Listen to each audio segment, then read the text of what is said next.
Wake up! Wake up, wake up, wake up! Up you wake, up you wake, up you wake, up you wake! This is Mr. Senior Love Daddy, your voice of choice. The world's only 12-hour strong man on the air. And that's the truth, Root.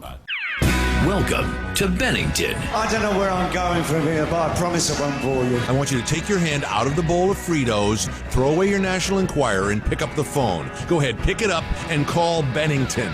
Talk radio. It's the last neighborhood in town. People just don't talk to each other anymore. You would be very lucky if in your whole life you saw the work of one genius. The form of the tragic autobiography is dead. Goodbye, written word.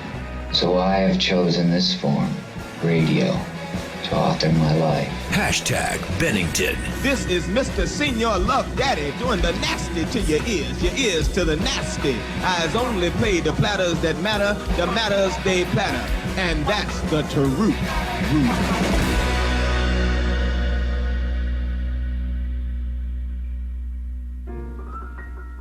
Well, a lot of people have asked me why did I write that book or any book. All the stories I wrote were true because I believed in what I saw. I was traveling west one time at the junction of the state line of Colorado, its arid western one, and the state line of poor Utah. I saw in the clouds, huge and massed above the fiery golden desert of Evenfall, the great image of God with forefinger pointed straight at me through halos and rolls and gold folds that were like the existence of a gleaming spear in his right hand, which saith, "Come on, boy, go thou across the ground. Go moan for man. Go moan. Go groan. Go groan alone. Go roll your bones alone. Go thou and be little beneath my sight. Go thou and be minute as seed in the pod. Go thou, die hence. And of this world report you well and truly." Anyway, I wrote the book because we're all gonna die. In the loneliness of my life, my father dead, my brother dead, my mother far away, my sister and my wife far away. Nothing here but my own tragic hands that once were guarded by a world, a sweet attention, that now are left to guide and disappear their own way into the common dark of all our death. Sleeping in me raw bed alone and stupid, with just this one pride and consolation. My heart broke in the general despair and opened up inwards to the Lord. I made a supplication in this dream. So in the last page of On the Road, I describe how the hero, Dean Moriarty's come to see me all the way from the West Coast just for a day or two. We've just been back and forth across the country several times in cars, and now our adventures are over. We're still great friends, but we have to go into later phases of our lives. So there he goes, Dean Moriarty, ragged in the moth-eaten overcoat he brought specially for the freezing temperatures of the East, walking to the corner of 7th Avenue, eyes on the street ahead and bent to it again. Gone. So, in America, the sun goes down, and I sit on the old broken-down river pier watching the long, long skies over New Jersey and sense all that raw land that rolls in one unbelievable huge bulge over to the West Coast, and all that road going, and all the people dreaming in the immensity of it. In Iowa, I know by now that children must be crying in the land where they let the children cry. And tonight the stars will be out, and don't you know that God is Pooh Bear? The evening star must be drooping and shedding her sparkler dims on the prairie, which is just before the coming of complete night that blesses the earth, darkens all the rivers, cups the peaks, and folds the final shore in.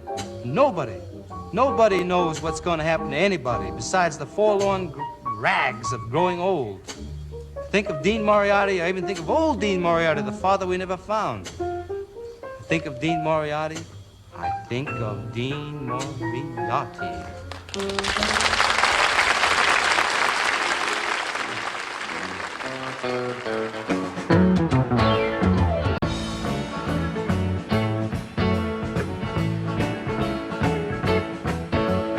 Red and white, blue suede shoes. I'm Uncle Sam. How do you do? Give me five. I'm still alive.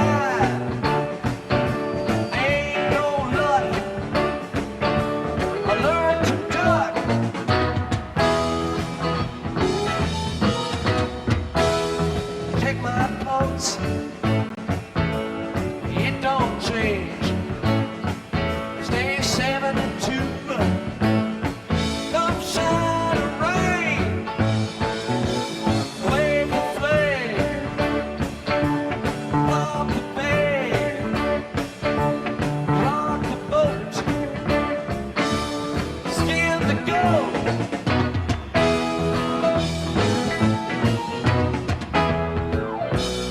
Wave that flag, wave it wide and high.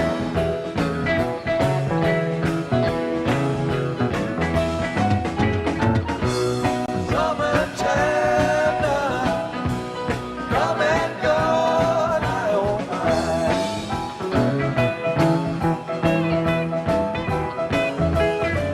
I'm Uncle Sam.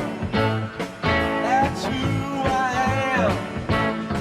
Been hiding out in a rock and roll band. Shake the hand, then shook the hand of P.T. Barnum and Johnny Chan.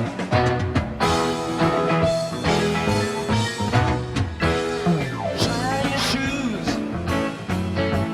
like the fuse. Can you use them U.S. blues? I'll drink your health, share your wealth, run your life, steal your wife.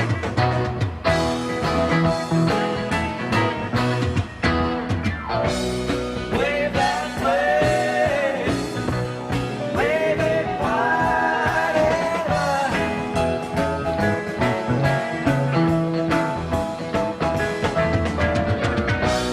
Summertime now, come and go, my oh my.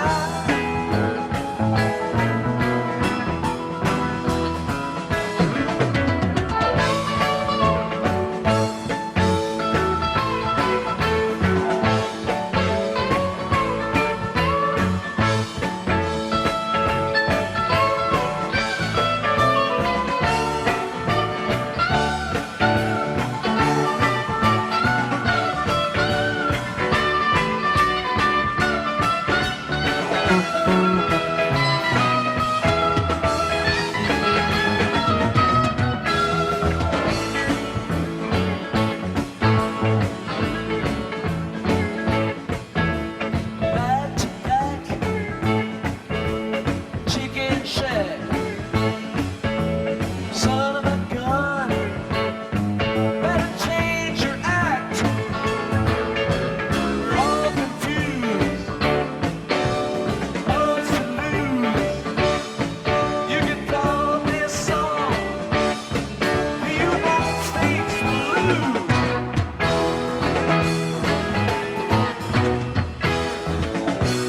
Wave that flag, wave it wide and high.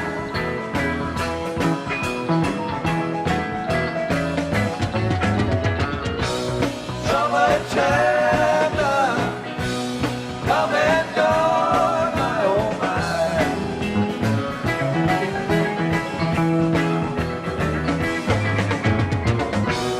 Summertime now, come and go, my oh my. My, my, my, my. Oh, my, oh, my, oh, my. Summertime now, come and go, my oh my.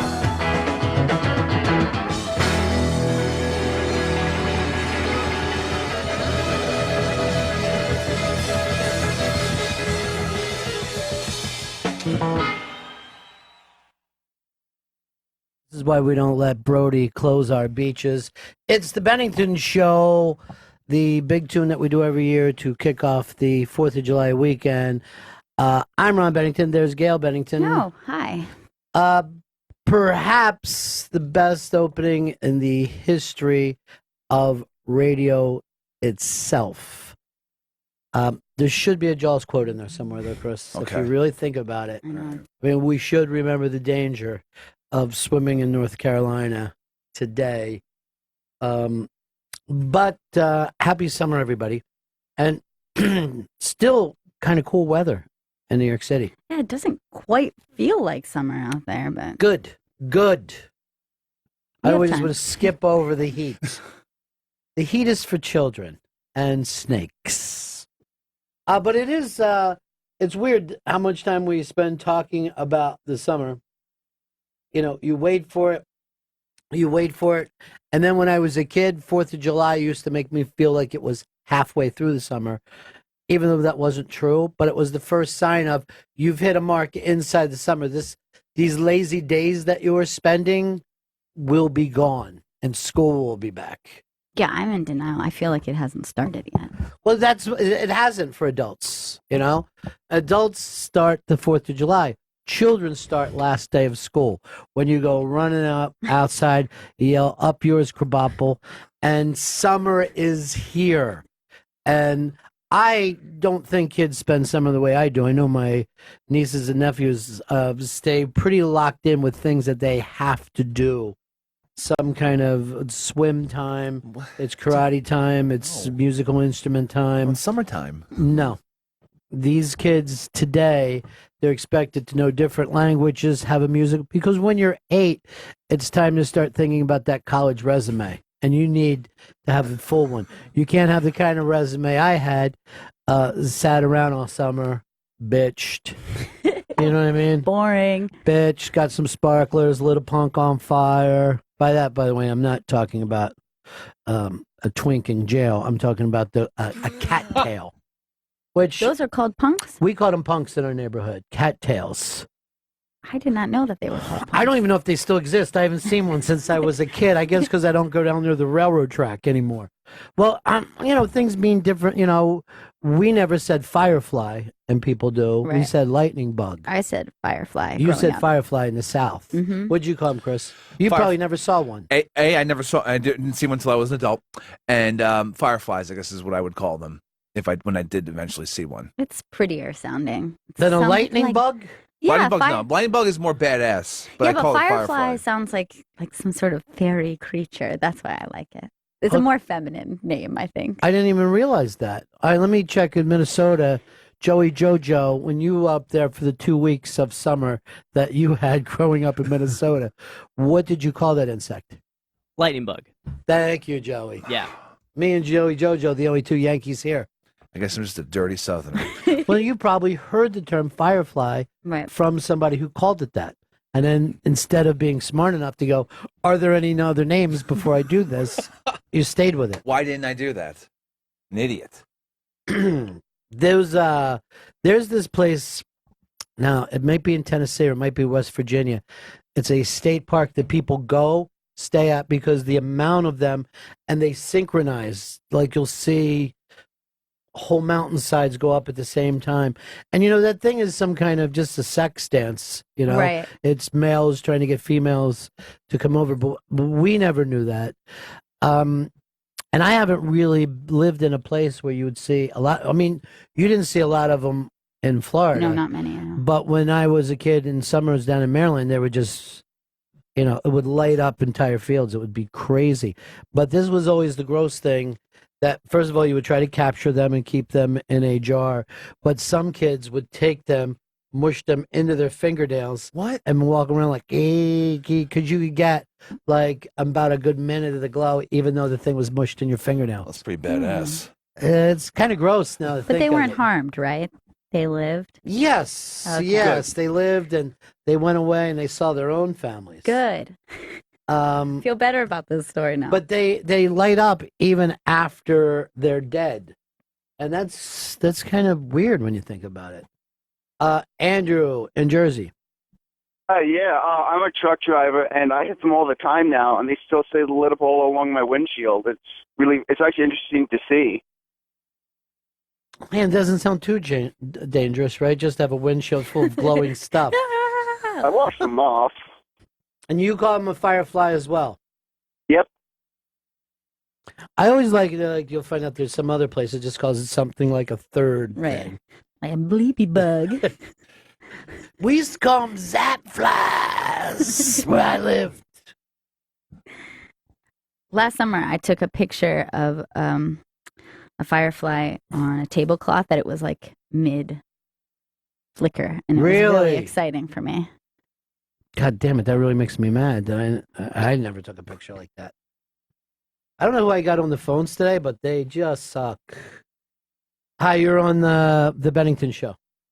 What's up, buddies? Hey, down here in Arkansas, when we was kids, we used to write on our shirts with them, like F-U, and you can walk around for about 30 seconds and have F-U glowing on your shirt. But first of all, it's the coolest thing I've ever heard. It's really cool. And what town did you grow up in? Whitehall, Arkansas. Now, what is a kid's summer like in Whitehall, Arkansas? Basically stay inside a lot and go swimming every chance you get. It gets hotter than the fires of hell down here. What do you guys, what do you swim in? Is there a river? Is there a reservoir?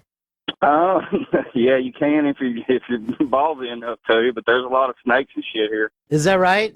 Oh, yeah. Yeah, you got to watch out for cottonmouths and copperheads and rattlesnakes. We got them all. All right, so dangerous summer for children. Dangerous summer for children there. All right, thanks. Hey, Jeremy. What's going on, Ron? Hey, man. So I grew up in North Jersey, and we called them lightning bugs, but now I realize what an asshole I was as a kid, because we hit them with a wiffle ball bat, and they look like little shooting stars. See, that's the thing, that kids have a natural violence and detachment in them. Little boys anyway. Have that. Little boys are awful that way. And it's only years later where you're like, how many killings took place? I'm a mass murderer. At my own discretion. Snuffing out life. Firefly Holocaust. All right, so you were just running around and hitting them with wiffle ball bats.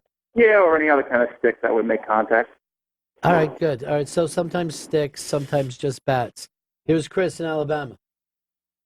Yeah, we call them lightning bugs down here. Lightning bug, where'd you grow up? Northeast Alabama, near Chattanooga, Tennessee. What was a summer like there for a kid? It was pretty nice, man. Up in the mountains, cool breeze. We'd skewer them on pine straw, though. Yeah, oh, so you would kind of sew them all together on pine straw and just be walking around with your lightning bugs that way. Now, when I was a kid, every summer just meant the beach to me. Beach, beach, beach. We're going to the beach. Got to get to the beach. But now I think the mountains is a better vacation for the summer. And that would have killed me when I was a kid. Yeah, now I do the same thing. I do mountains and lakes. You do upstate. mountains and lakes, yeah. Yeah. Well, I used to do lakes in Canada with my dad on fishing trips. Then we'd be down on the kind of northern part of the eastern shore at Chesapeake City summer in Maryland, or over on the Jersey side, Wildwood. You know, ocean, bay, lakes, sometimes hitchhiked out to the reservoirs with my friend, swam there, cold, deep water, and then running from cops. The cops would come out. You're just splashing around. Cops would show up, try to swim to the other side of the reservoir. And they would yell, "You don't know how many people die in this reservoir." And they would always say that there's these cold spots in the reservoir that you could dive down and hit them, and your body would kind of freeze up and you would let yourself drown. I never felt one. Never completely believed it. Yeah. I thought they just don't want us in the reservoir. What's the craziest thing we can tell them that they might believe? They'll freeze to death. Cold spots. But I did see a kid get killed in that reservoir. You did? Mm-hmm. Fell out of a tree, jumped out of a tree into the water. He fell out of a tree, hit the side of the cliff, went down. I was on the other side of the reservoir, and I heard his friends like yelling for him. And by the way, I don't want to say anything bad because this is a terrible drug, but we were all tripping. And they were pulling the kid up, and they were like, "We got him," and we're on our side of the reservoir. And they're like, "Yeah, you got him, you got him."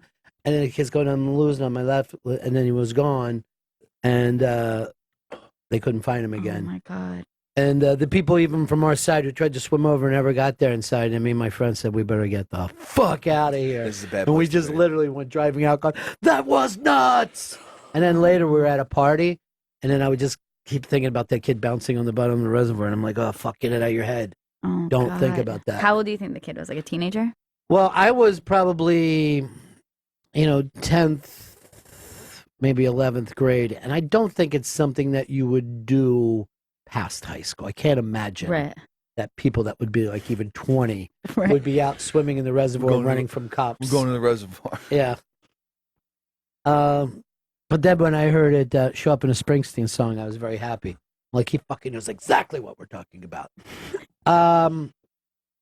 Here's Dave in Tennessee.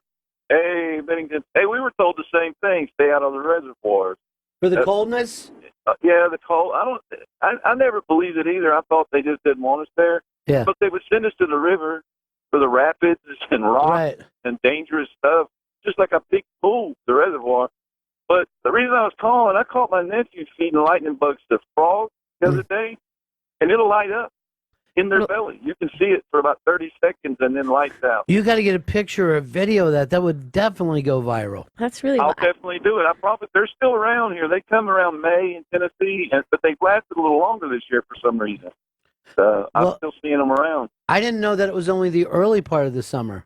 Yeah, I always thought it was like mid to late summer, but I guess that makes sense. Maybe they move around the country. Right. Yeah, here in Tennessee, it's around May when you first see them, and they're usually gone by the end of June. But we still been seeing them, quite a bit of them. So yeah, I might do that. You know, thanks, man. I heard from Kathleen, and they're down south traveling around. They took that Blue Ridge drive. Nice. And she said that her and Bri, because this is all Grateful Dead week for her, but they did just hours of tubing. And there is something about that long tubing trip. And here's what the thing is. I don't like the organized ones where we take you in the truck. Yeah. Right. I always like the fact that you're just tubing some river. And what's always funny is like you'll look over and you'll just see this like little house next to one of these rivers, and you're like, man, that's a whole different life. Yeah. Who are those people, right? Yeah, like that's the life I want. Never thinking that water comes up every once in a while. It's a pain in the ass. Yeah. But you just see some people are just river people. I think my fascination now with rivers, vacationing by rivers or lakes, is that I never was allowed to swim in fresh water as a kid, because in Florida, It's dangerous. It's ridiculous if you do that, because you'll be eaten by alligators. Well, not just that, but you pick up all kinds Oh, of... yeah. Because the hot water is on that thing, and it creates all kinds of funky things that get in Like people's funguses ears. and shit? Yeah. Yeah, and I mean, some of it has killed kids and shit like that. Because it's really just hot sun beating on Yeah. a river. I mean, kids creating do life. it. People do it. Yeah, you're creating life. But you can swim the rivers pretty Right. easy. Like that Crystal River up there is just amazing. Yeah. You know? There is something too, like we were talking about the reservoir, or a really good lake where it's just really clear, clean water. That's an amazing experience. It's totally different. And you know, the ocean, depending on where you go, but there's only X amount of really comfortable swimming ocean water in the U.S. Right. Most of it runs from, let's say, the tip of New Jersey all the way down to, let's say, maybe Jacksonville, Florida. That's cool enough. You know what I mean? Yeah. I'll take it all the way down to Miami. I'll do it that way. But the West Coast is all freezing fucking cold water. If you get above, let's say, Jersey, that water's too cold to really enjoy. Yeah. And I don't want to swim around in a fucking wetsuit like a lunatic. I always think it would drive me nuts to live somewhere where you see the ocean and you can't swim in it. That's like Maine, Washington, Oregon. That water isn't really Yeah. swimmable at all. And most of California. I mean, like, Yeah. really, there's only a small window in which I think you can swim out there, because it's like that freezing Pacific Ocean water, I know, which it's is not really, the same. really cold water. And like even Malibu, those people are putting wetsuits on, and that's supposed to be, you know, the romanticized beach culture. But you never see people on the beach like you see straight Jersey, go to the beach. There's a million people. Yeah. You know? Even in Florida, I'm like explaining to someone that the beaches are nowhere near as crowded. No. Even though they're great beaches, you have all this area to do it, and you can do it all the time. You can go to the beach whenever. Yeah, but if you say that, but if you're on the Gulf beaches in the summer, it's like swimming in sweat. You know what I mean? That's Yeah. not a nice, comfortable beach. Here's Candace. How you doing? Hi, I grew up in Wimberley, going down to the Blanco River, catching fireflies, and we would poke holes in the top of a mason jar to see how many we could get, and then keep it in our room all night long. And that would just stay like that, and kind of Yeah. you'd have like a little light show. Little night light for the night, and they sure enough be all dead by the time you woke up in the morning. It's pretty sad. All right. And where did you grow up in? I grew up in Wimberley on the Blanco River, where we just had this devastating flood a few weeks ago. Yeah, It's pretty those things are just- heartbreaking. Those floods are so fucking frightening, man. So frightening, and just it was a 1,000-year flood. Yeah. People 100 yards out of the floodplain had 5 feet of water in their house. Just Pretty can't incredible stuff. imagine, man. Just comes up that quick. So much respect for Mother Nature after that. So much respect. It's always true. I mean, wind, rain, the earth moving. You like to start to think to yourself after a while, fleas on a dog. That's us. Totally. We're just fleas on a dog. All right, thanks. Thank y'all. Bye. Laurie, how are you? Hi, good, thanks. What's up? So I heard a surprising thing about fireflies recently, and it just made me really grateful to live on the East Coast. They don't live west of Kansas in the United States. They live all over the world, but in the United States, it's strictly like a Kansas on East thing. Wow, I did not. I put know up. There's got to be a firefly map of some type.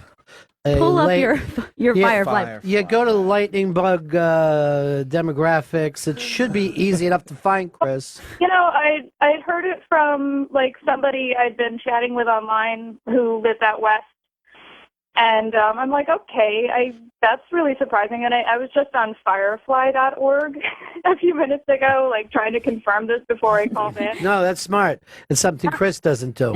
I've never been to firefly.org. I Why screwed not, up. Chris? Why? You're supposed to know everything for us. He went to firefly.gov. Oh, idiot. Sucks. You're just going to...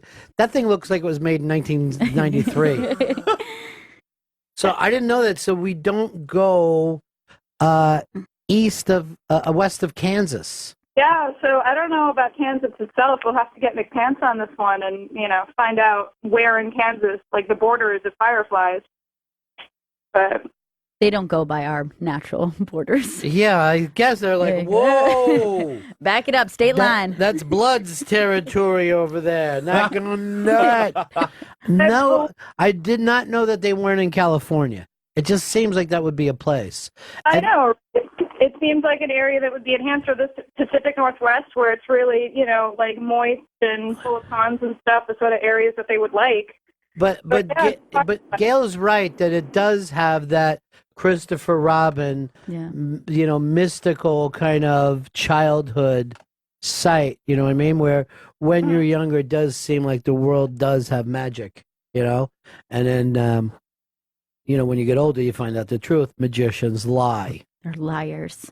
They're just fucking liars. I'm looking at the Firefly map right now. Good. And, I'm the farthest west is the middle of Oklahoma. And look, go to the south too. It's not big in the south as I would have thought. No, just some in South Carolina and some in Tampa, and by Boca Raton. Yeah, there was not Boca. Boca Raton. Boca Raton. Boca Raton. What you want to do to Boca Raton is make sure you have some rattan furniture next to the pool. Boca Raton early in the morning, you're never going to get one. Yeah, there weren't many where I grew up, and when coming north was very exciting to me, visiting my grandparents. There were tons of them. This was the thing of where your grandparents lived.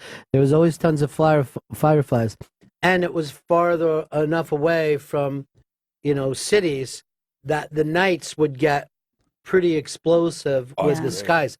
So I remember sitting down there. If you knew there was going to be, asteroids, not asteroids. What do you call those things? It's fucking shooting stars. Yeah, but when you when you get that meteorite shower, you would just sit down there all night long. Fireflies are around. You have a pump keeping mosquitoes away, and just seeing these things fly in the sky, and you honestly couldn't feel more in the moment, and you just would have this feeling of, I bet I never go back to school. Never. It's never no gonna school happen. tomorrow, right, Mom? Sleep in. But those nights were just so it just felt like you couldn't be more alive. You know, It's very it's incredible for people who spend their time in cities to go outside of the city and actually see what the night sky looks like. It's like something that we lose all the time. And when I went out west a couple years ago, I was out in Arizona in the middle of the desert at Yeah. night, and you can actually see like the haze of the Milky Way Right, galaxy. sure. And I was like, I don't think I've ever actually seen Yeah. it like that before, where I could make it out, and it was like you get to phenomenal. some of those places and you get the dome because you can Yeah. you can see stars like on all the way to your right, all the way, so you're like a dome. And you always say the stupidest thing, like, this looks like the planetarium. No, the planetarium looks like the planet Earth is supposed to look like. No. Right. Like, those stars are there every night. We don't see them. Now, here's the weird deal about that. Every human being knew the night sky until you get to about 1920, 1925. And even then, it was most of the people knew the night sky. So we are, in our species, really the first ones to have no idea what it's like, not just to sit to look up at the sky at night.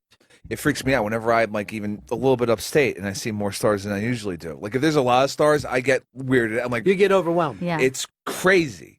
The last time I was up in the mountains and we walked out and it was just a perfectly, and one of the people we were with was, their knees start to buckle and they're like, I got to go inside. You're like, you don't want to, this doesn't happen. They're just like, this is too much. Too much. Here is Mike in Lake Tahoe. Hey, Ron Fez, what up? Yeah. Hey. Yeah. Thanks for first of all, thanks for making that gumming noise. What can we do for you, Mike in Tahoe? I wanted to talk about Lake Tahoe, say that it's definitely like the clearest lake in the country. So gorgeous, you can go out to the middle of it and almost see to the bottom. Beautiful. How far are we looking down there? Not that far. It's not like an ocean, you know, where you can't dive. I don't It's think you no can dive. measurement. Anything that you're giving me is not measurement. But I appreciate your call. There is something about, and I used to see this in Canada too, that you could look down. Well, I'm sure you grew up this way too, Joey, in Minnesota, where it might be like 50, 60 feet, and you're looking right down and see the bottom of it. I remember I went to caves in South Dakota. Yeah. And they have underground caves there, and the water's so clear. It looks about 5 feet down, but this guy took a rope, lowered it. It was 60 feet down, but it looked like you could touch the bottom because it was so clear. I know. I've been up to those places, and you're fishing, and you can look down and see the fish. Oh, wow. And you'd see it come up to your bait and swim away, and you're like, wait, trying to push your bait back over in front of it. What are you doing? You want this, don't you?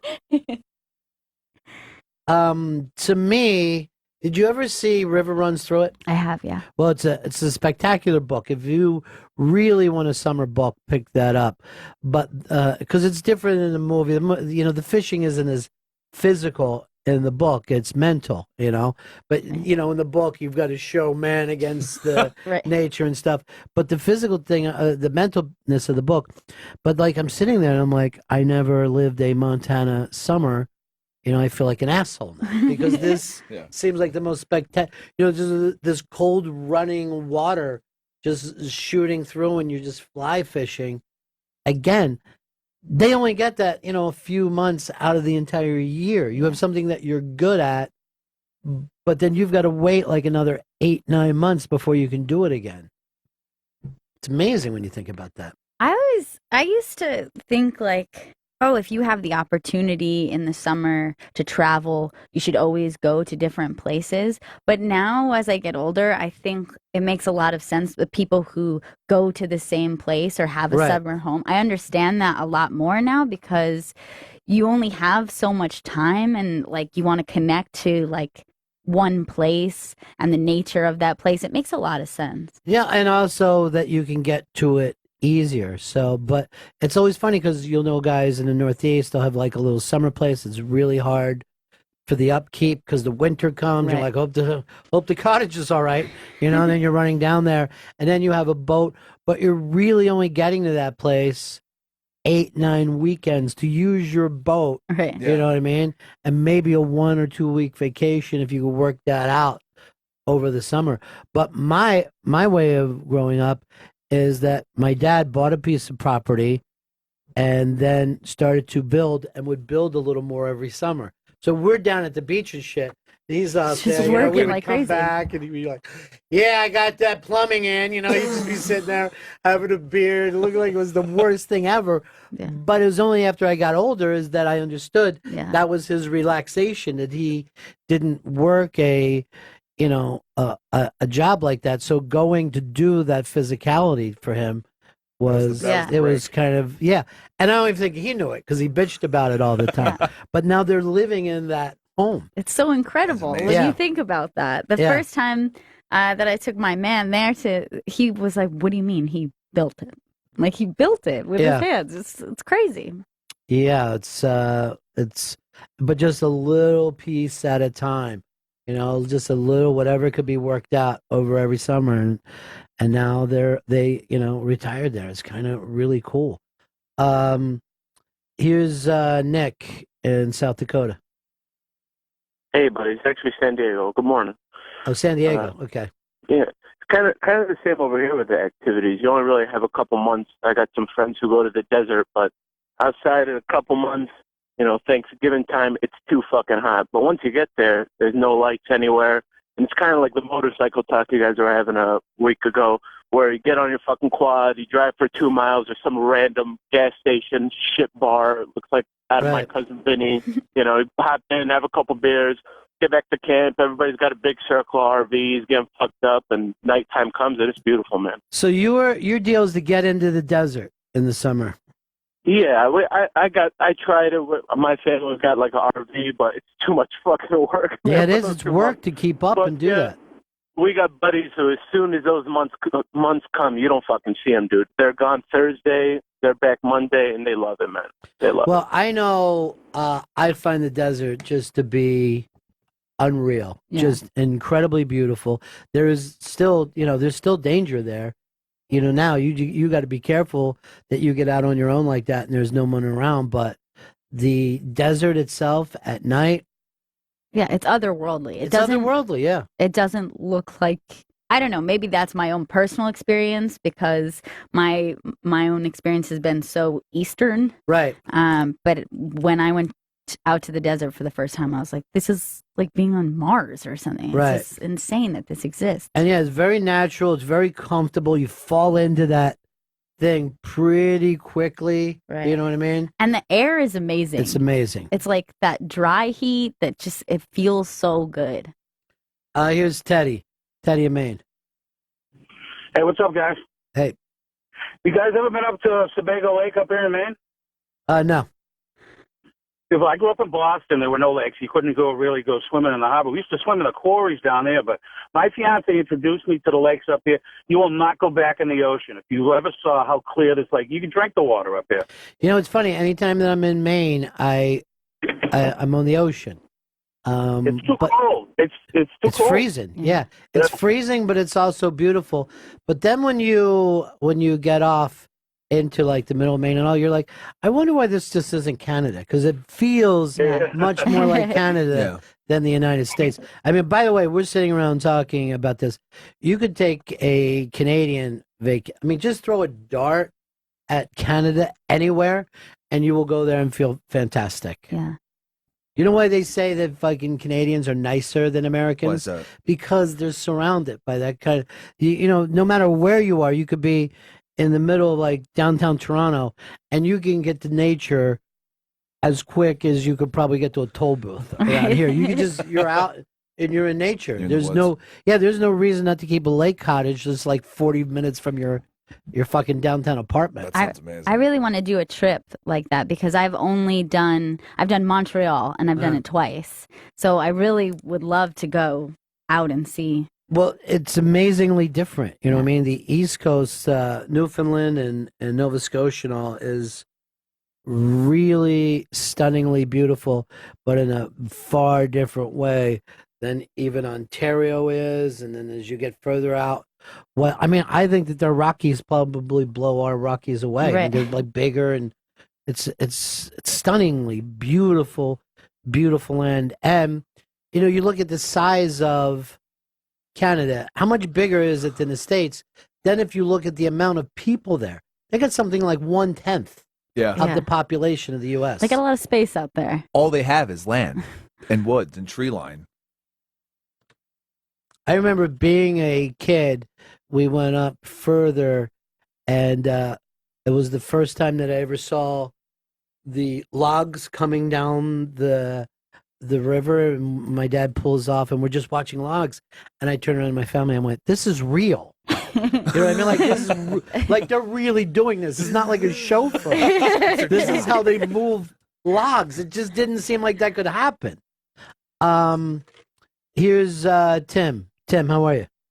Good, Ron. How are you? Yeah. I went to university up in Nova Scotia, the northern part of Nova Scotia, by Cape Breton Island, and the way the Gulf Stream swings around up there, and it goes between Prince Edward Island and Nova Scotia, the ocean water there is 70, 72 degrees all summer, and white sandy beaches, and just salt water. You just go out and float around. I was on some of the beaches of Nova Scotia, but we couldn't go in, and the beaches were just massive and beautiful. But we started to go in, and we just like ran back out, But like you're saying, it's all time of the year. I would love to get back. Prince Edward Island to me is one of the most stunning places, and it's still very much left alone. You know what I mean? It is. It is. It's lovely, and the people are very nice, and the scenery is untouched. You go up the coast of New Brunswick as well. Yeah. Untouched coastline, and when you're on the Northumberland Strait, that's the body of water between Prince Edward Island, Nova Scotia, New Brunswick. Yeah. The water is warm. You get into the Bay of Fundy, you freeze your friggin' nads off, but up there it's 70 degrees and just lovely all summer. The whole place looks like that movie Summer of 42, where you're running around with a sweatshirt and shorts on. And there's no one around. Ted, how are you? Oh, here's Justin. Justin in Montreal. Hey, guys. Yeah. Ron, have you ever been to northern Quebec fishing? Not northern, no. Just when I was a kid, just the southern parts of Quebec. Oh, yeah. Well, my grandfather used to be a fishing guide up in northern Quebec, Lake Mistissini. It's one of the biggest freshwater lakes in Quebec, and you can catch about pretty much every type of fish. And the size of the fish get pretty damn big as well. Oh yeah, I mean they're a walleye there that'll drag you out of the boat. I mean they're just gigantic. Yeah, and there's a picture my grandfather has where he's holding a trout. It's the size of him, and he's a pretty tall guy. We're both over 6 feet tall, and it's a pretty damn big fish. So that was your summers growing up, huh? Yeah. He would just take me out on the boat. We'd spend hours just going to the best spots. And he passed away recently, and I definitely miss him a lot. But he was a hell of a man, definitely. Well, just think of the memories that he gave you as a kid. I mean, it's just stunning to think about sharing that kind of stuff.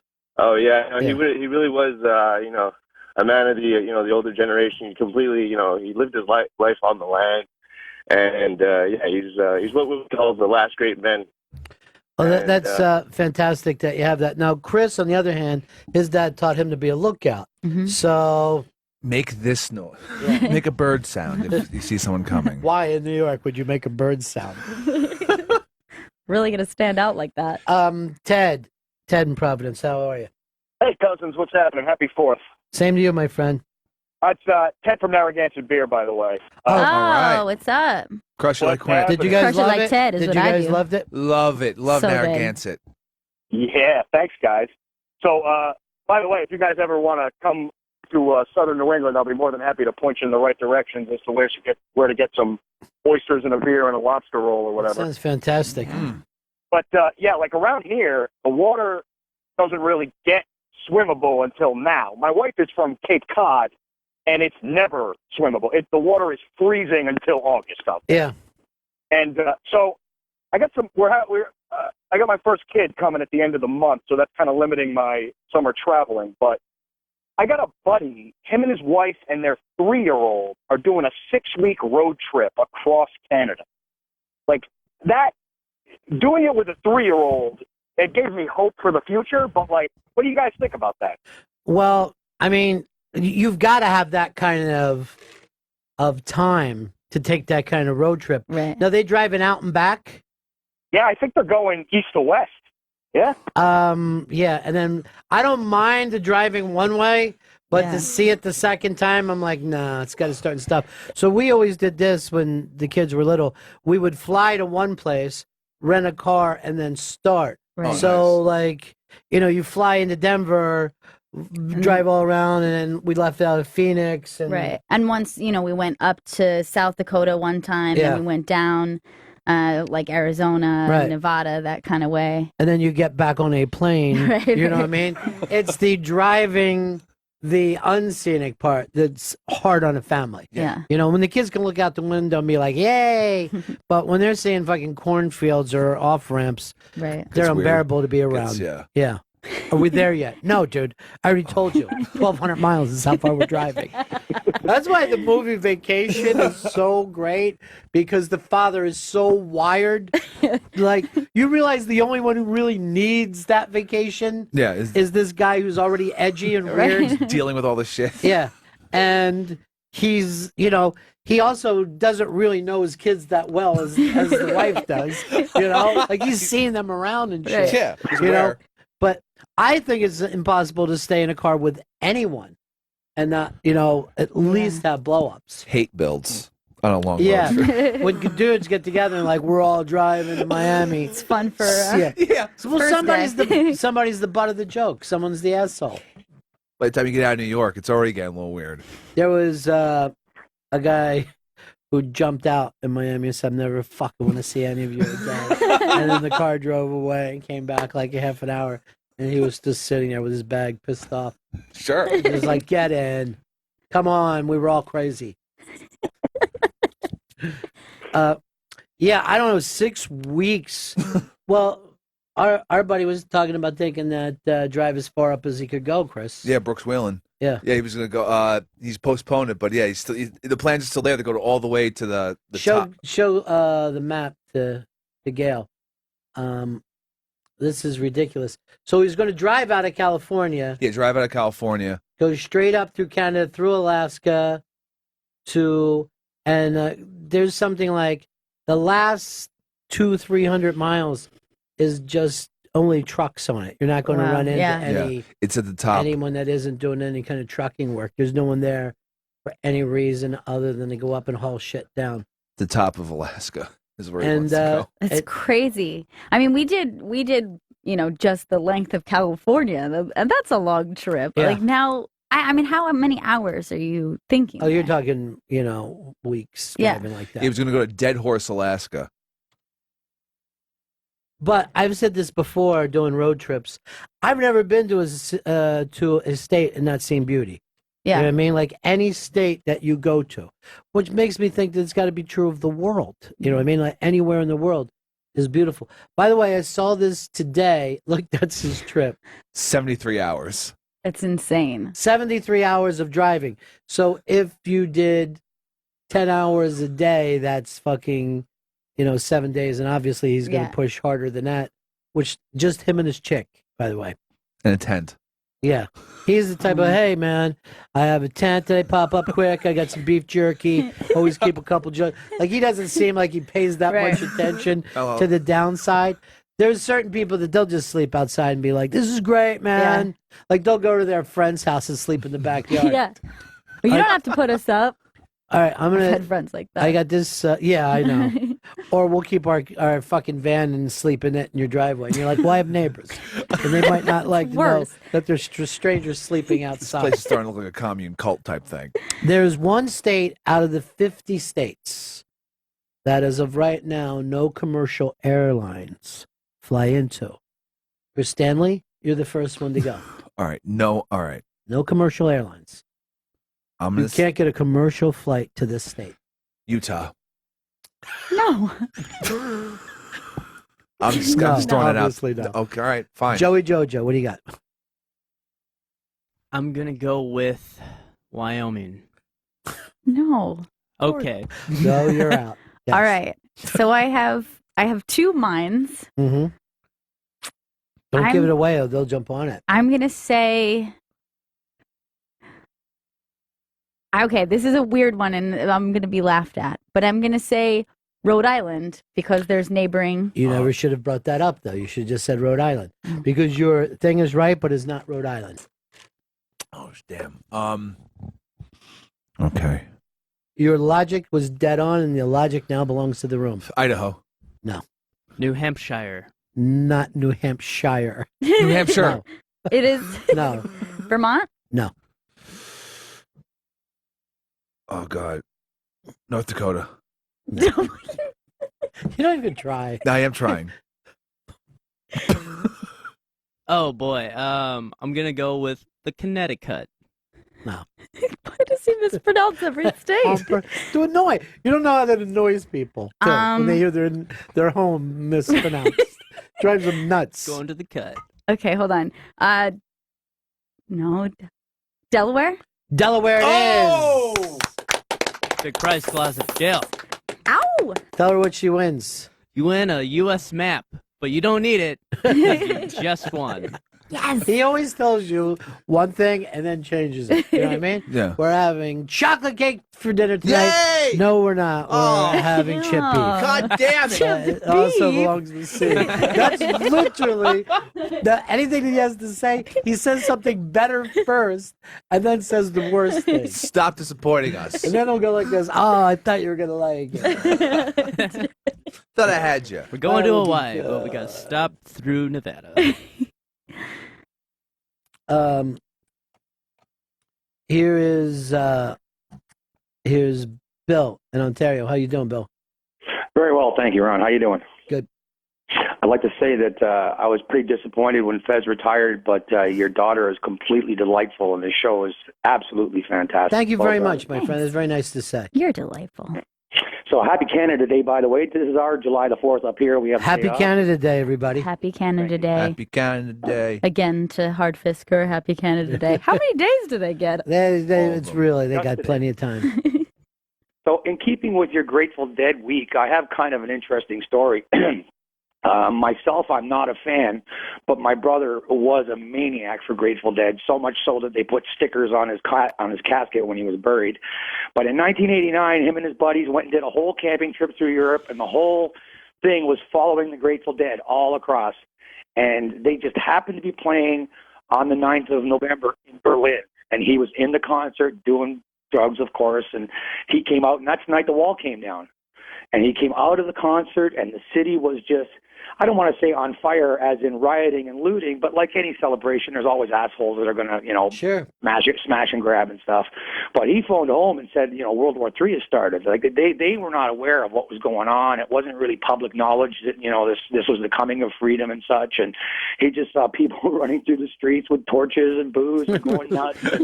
And he phoned home in a panic and said, "Oh my God, World War III is." I mean, of course, he was, probably on acid, whatever, out of his mind, and it was interesting that he was there for that event, and I regret not seeing the Grateful Dead for only one time in my life. Would have been an amazing experience. Yeah, that would be a phenomenal thing. But I remember that night too because there was uneasiness as well. You're like, oh shit, now what? Very much so. Wow, yeah. What happens a lot of now? It's like we feel with Greece right now, and then there's trouble in the banking in Puerto Rico, and you start to look: is this going to tip all the dominoes over? Is no money going to be worth anything? This is the start, isn't it? Yeah. Isn't it? Well, yeah. You may remember the Western government decided to give all the Eastern people coming over a certain amount of money.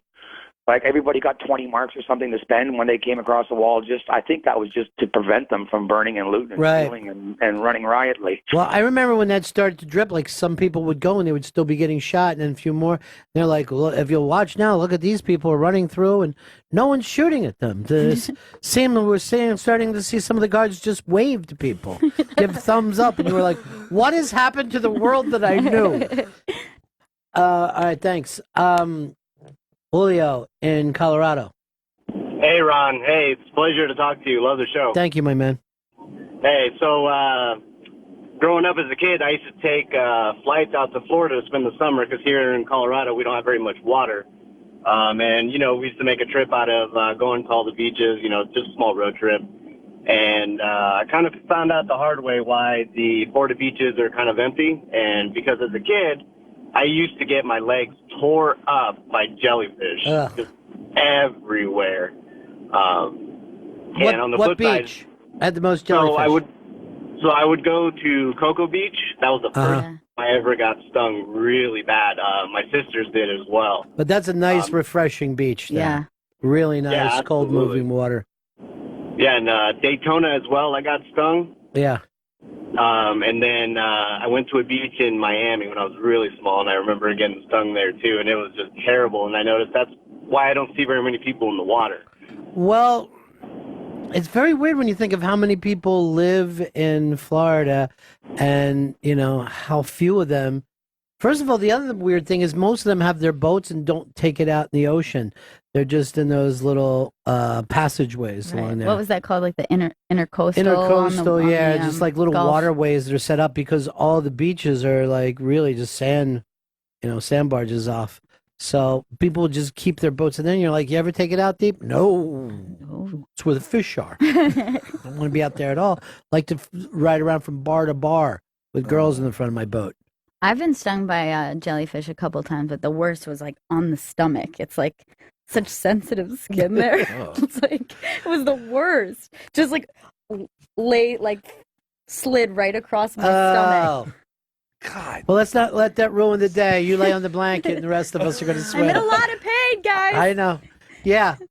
Well, later we're going to get some ice cream. So it's a good day for you. You put that right in your stomach. You know, last night was one of those, it was kind of a great summer night because you had the women's soccer team playing. And as this thing moves along, more and more people show up every year. Yeah. And last night it was a fucking madhouse. And there I am. I don't follow women's soccer at all, but it was life and death to me until we got that second goal. That was an incredibly exciting game. Well, it was a very physical game. It was the most Yeah. physical women's game I've ever seen in my life, women's game, where, you know, they were just bashing each other and two heads smashed together and blood all over the I know. field. And they're getting up and they're still going. That one German chick is like just covered in blood. It's against the rules. Take it out in the ocean. They're just in those little passageways along there. What was that called? Like the intercoastal? Intercoastal, yeah, just like little Gulf? waterways that are set up because all the beaches are like really just sand, you know, sand barges off. So people just keep their boats, and then you're like, you ever take it out deep? No. It's where the fish are. I don't want to be out there at all. Like to ride around from bar to bar with girls in the front of my boat. I've been stung by jellyfish a couple times, but the worst was like on the stomach. It's like such sensitive skin there. It's like it was the worst. Just like slid right across my stomach. God. Well, let's not let that ruin the day. You lay on the blanket, and the rest of us are going to sweat. I'm in a lot of pain, guys. I know. Yeah. Well, later we're going to get some ice cream. So it's a good day for you. You put that right in your stomach. You know, last night was one of those, it was kind of a great summer night because you had the women's soccer team playing. And as this thing moves along, more and more people show up every year. Yeah. And last night it was a fucking madhouse. And there I am. I don't follow women's soccer at all, but it was life and death to me until we got that second goal. That was an incredibly exciting game. Well, it was a very physical game. It was the most Yeah. physical women's game I've ever seen in my life, women's game, where, you know, they were just bashing each other and two heads smashed together and blood all over the I know. field. And they're getting up and they're still going. That one German chick is like just covered in blood. It's against the rules. You can't be out there when you're bleeding. Did they forget their own rules? Yeah. And she was bleeding a lot. Yeah. Like you could see it pulled up at the top of her head and it was just like running down her neck. There's the shot right there. Oh, and damn. that blonde girl, look at the amount of blood coming out. But it wasn't overly a good game, but it was a physical, and the crowd started screaming at the beginning of that game all the way through. Yeah. It was super exciting. I forget the name of the the girl who had the first goal, and then she had the assist for the second goal. She just had a phenomenal game. It's always exciting when somebody gets like that World Cup moment, and they hadn't like You know that they will be there. That like that's going to come up the rest of their life. Yeah. And that's why we talk about Caitlyn Jenner. It was, I think 39 years ago, just about now, no one knew who Bruce Jenner was when he went in. When he came out, he was America's favorite star, and he rode that act for 39 fucking years, and now caught the second wave of, all you got to do is do a sex change, and people pay attention. Here's 2 things for Caitlyn Jenner. Number 1, figure out what to do with the shoulders. You're walking bad. Number 2, and there's 2 pictures in the paper today. Ladies don't keep their mouth open, Caitlyn. You got to remember, you can't walk around like a dude with your mouth open. Men can get away with it somehow, but to see a lady with her mouth open, it's strange. So these are new rules. This will all be part of Caitlyn's new, learning experience. There's a lot to learn. Yeah, keep the mouth shut. She's always just got that thing wide open. Yeah. But that was a very, very exciting night. Yeah. I love that team too. Like, I love those girls. See, I'm caught up with, like, I think the 98 team. Yeah. To me, they're like the 1980 version of the American team. But they said one of the reasons that we do good is that no other country in the world has as many little girls playing as we do. So in this country, when a girl is 5, 6, 7 years old, there's leagues that she can play in with the boys. It's not too physical, and then you move your way up. Because if you don't learn something when you're that little, you're probably never going to be an expert at it. You kind of have to learn all the basics and like the mechanics of even how to move with a soccer ball. It's like insane to think that. But every sport is that way. Every sport, like, okay, you can go from 0 to 9 at a fairly good rate of learning a sport. But then they go from 9 to 9.1 and 9.2, take incredible amounts. And that's what happens in baseball.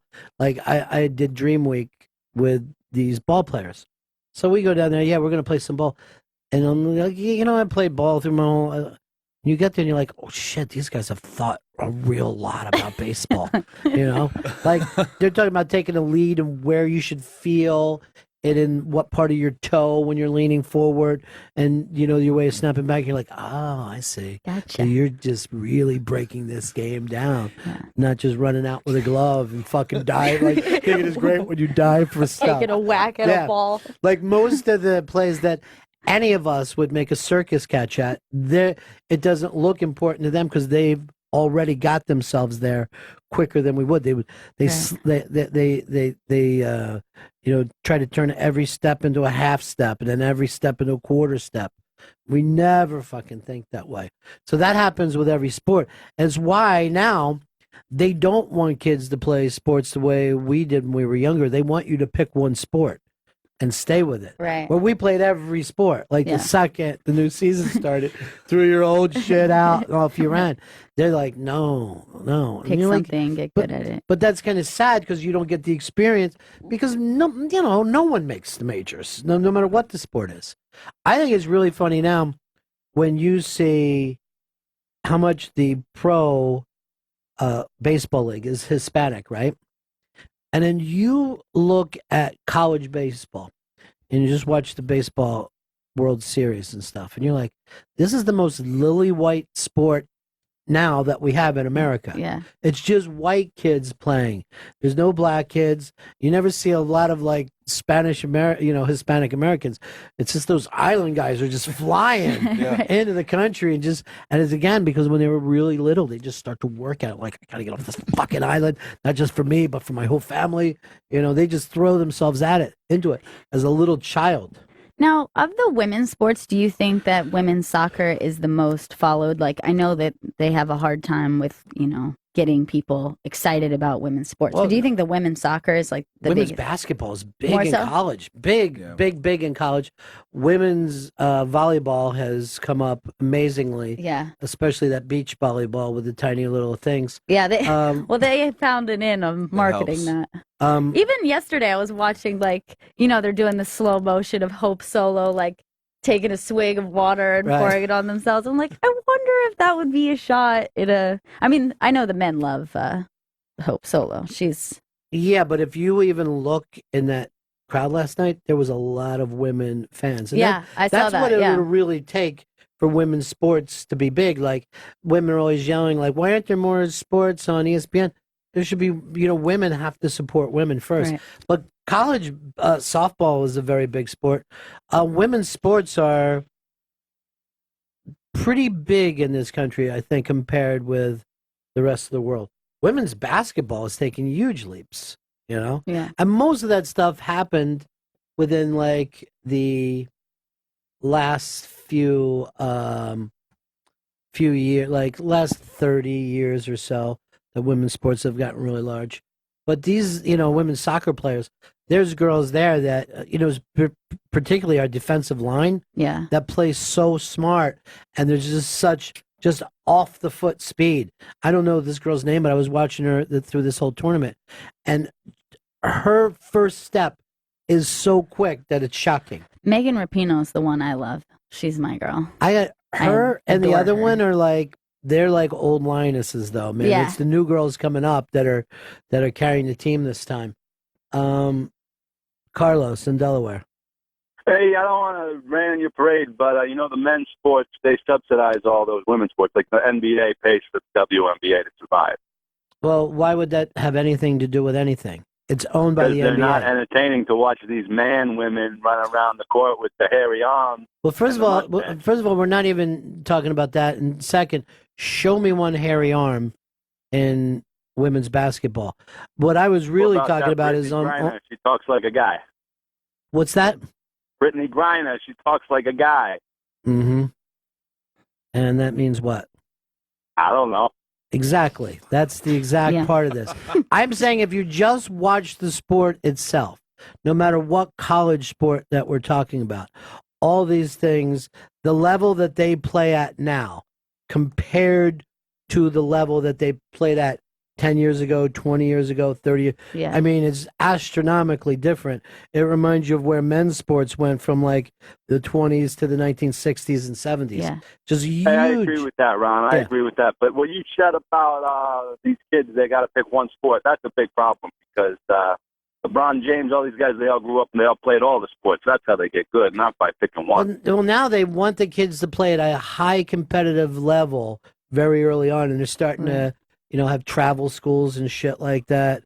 And it is, it does take, even though you might get better at one sport, it takes away that experience of childhood. Yeah. Because, like I say, most people are not going to be a shortstop. All you really do is go, oh, I used to play baseball, so I know exactly what that guy's doing. Just makes you a better, less stupid fan. Yeah, as I you mean, get there are older. also sports you play as a kid that maybe you're not any good at, but you love playing it. Yeah, like, most. I mean, most. That was the thing about baseball, is like nerdy boys could fall in love with stats. You know what I mean? Right. And still feel really connected.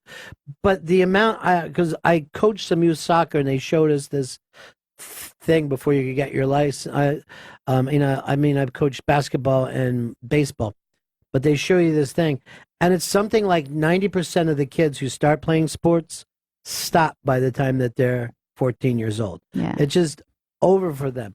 So for 90% of the kids, you're just trying to teach them the game, you know what I mean? So that they can enjoy sports and not sound like an idiot when they get older. And you go to a bar and a lot of guys talk like morons. Yeah. You know what I mean? Like they're not following the game. And that's why a lot of people like to see a football game that's 62 to 59, because they don't understand the fucking game at all. Right. They just no, it's time to yell because we scored. Let's do the funny dance. Playing baseball was about having fun. I mean, as a kid, like I was on a team, a fucking CYO team, Right. but it was about having fun. And of all the kids I played baseball with, one kid made a double A.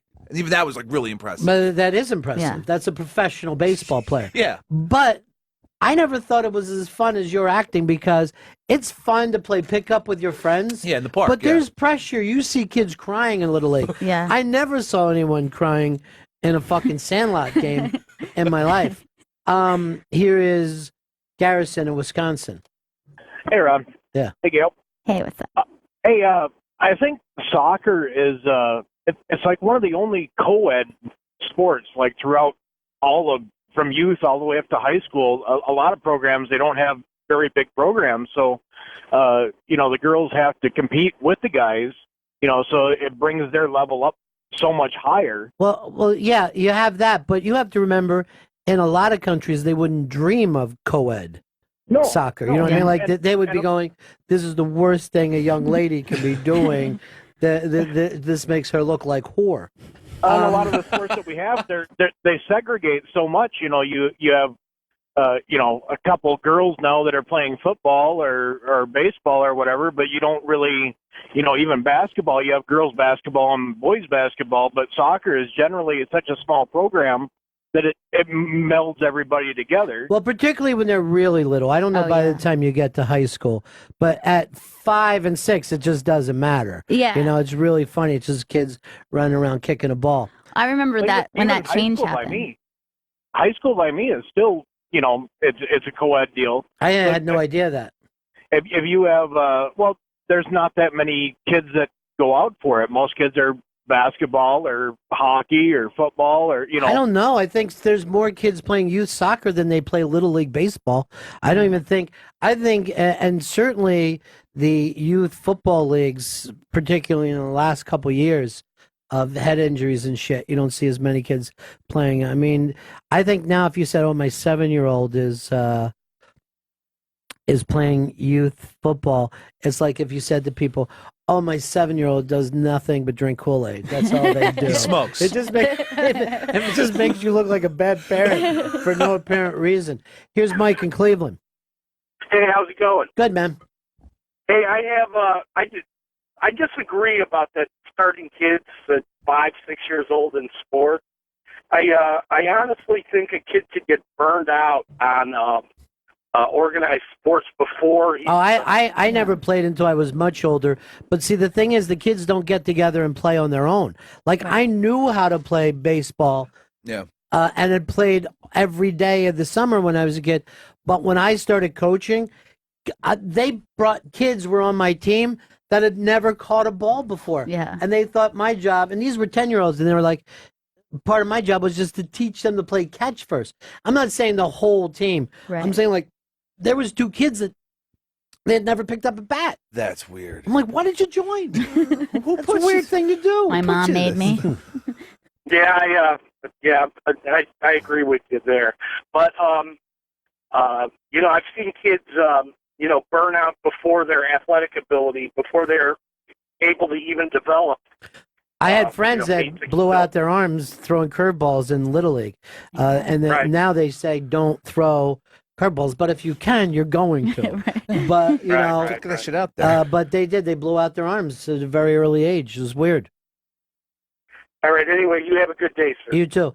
The other thing about that was, which always strange in youth sports, is that the best kids are normally the little kids because they have control of their bodies. Yeah. And then if they don't grow, right, the college is going to want a guy that's 6'3", no matter what, before he wants some guy who is 5'6", 5'7". Well, you were saying there's that huge drop off in organized sports after 14, and that's really the age where you start to see like, whoa, I'm not going to be so tall. I'm not going to have an athletic body, and you start to like figure that out. Yeah, but when you're young, everybody's kind of the same size or about the same size, and you're just going by what skill you have. It's not about your body at all. Right. Yeah, you're right about that. But also at 14, then there's suddenly girls, there's computers, there's fucking music, and like you're saying to yourself, if I can't do this at a high level, why am I still playing? It's stupid. Where this are we guy's going with yelling at me. I was watching the thing some people talking about P. Diddy's kids, right? The one that he got in the fight over. Yeah. And one of the people on TV said, and from what I understand, the boy is not that talented. Well, he's playing at UCLA, which means he's probably more talented in football than anyone that you ever hung out with in your life, right? Yeah. I mean, that's a high level. That's you're starting to get into the 1%, right? Before you can play at UCLA. And that's, like I said, you start to divide, those things. Like, we're saying a kid who was, if you go to, let's say, Alabama, right? Mm-hmm. Everybody who went there was the star of their high school. Everybody. And then you find out that, wait, I'm not the star at Alabama, No. And then everybody in the pros was the star of their college. And how many guys on any football team do we consider a star? Yeah. 3? If Tops that, yeah. 4? Yeah. 4 guys that you're like, well, and then they'll literally turn around and you'll see people go, yeah, he played for ball, but he's not a Hall of Famer. Yeah. The guy that you brought up is on the Bar Rescue. And you're saying, the picture. The yeah, he journeyman picture. sucked. And I'm like, he stinks. He played 10 years or 12 years of pro ball, including playing in Japan, Right. And which is Mexico. ridiculously hard. He played in the Mexican League. And AAA ball, AA ball, it's way, I mean, that's pro ball, you know? Yeah, I know. He obviously had the skills to get to Major League Baseball. Right. But it just blew my mind that, $14 million over the course of his career and a 54 ERA towards the end. Well, again, he was a reliever, right? Yes. So if you come in and give up a fucking run or two, good point. The ERA is destroyed. You get this short period of time to get people out. If they start to rip your tits, forget about it. James. Yeah, hey Ronnie, I love the topic. I have a daughter who really isn't into sports, but I've watched women's golf change dramatically over the last 25 or 30 years. Absolutely. And if you watch the ladies tour now, which is self-supporting, they don't need help from anyone. There's women out there who can play. I'm not going to say they're going to beat the top 10 guys on the pro men's tour, but there's women out there who can keep up with just about any dude. Well, here's the thing. The reason why women's golf is self-supporting is because you can make that off of corporate sponsorships and stuff like that. And the women's basketball or soccer needs to fill a stadium. And, the same thing of getting eyeballs on it. The only eyes that would really matter are women's eyes. You're not going to win the men over, But when people say stuff like, well, they'll never play at the level of men's, the college football isn't on the level of fucking pro, and people watch that. I mean, you're saying to yourself, on Saturday, I'm going to watch a much lower level of football than I do on Worst Sunday. product. There's billions of dollars for college basketball. There's only how many of those guys that move in from college basketball to pros? Almost like the draft happened last week, and it's God knows what's going to happen with any of those guys. CJ in California. Hey, buddy. Yeah. How's it going? Good. Hey, a few things really quick. I coached girls competitive soccer, and we graduated from the rec leagues up to the competitive leagues. That's a grind, man. And the girls do drop out at 14 because you're playing all year long. It's not a season. You play all year. Yeah. So you girls just drop out because they just get bored. Same coaches just can't handle that, and the parents do. Second of all, I like the women's pro sports. The soccer, they were talking about like Abby Wambach, and she's like, I'm here with my wife, and they're more outspoken about their sexuality. Like you can never see a football game and a star player, even for college kids, go, yeah, I'm here with my husband. It's almost more acceptable. I don't know why that is. Well, because again, there's gays in fashion where there's not gays. You know what I mean? Like it's because there's an environment where that's acceptable. That women's sports accept gayness in the same way that the fashion industry or the entertainment industry in Hollywood has always accepted gays. It's just more of that social scene and nothing else. You know what I mean? Yeah. Nothing else. It's just more acceptable in that area. Jason in Houston. Hey guys, I've been playing soccer all my life, and I can tell you the change in women's soccer. I I play with and against them. And in 1991, when I was playing against ladies, they weren't fast, they weren't skilled, and they're just a huge goal. 10 years later, I started getting college-level athlete women on my team. These girls were faster. These girls were more competitive. And in several cases, I'd have girls, I'm fast, I'm strong, and I'm skilled. And in several cases, I had girls that were better than me. And at first, I was shocked. Then I started adding to my team because the difference, they're faster than some of the guys. They're as skilled as all the guys. I think it's also a mistake to act like that's true across the board. You couldn't take any of these women's teams and have them compete at the same level as men.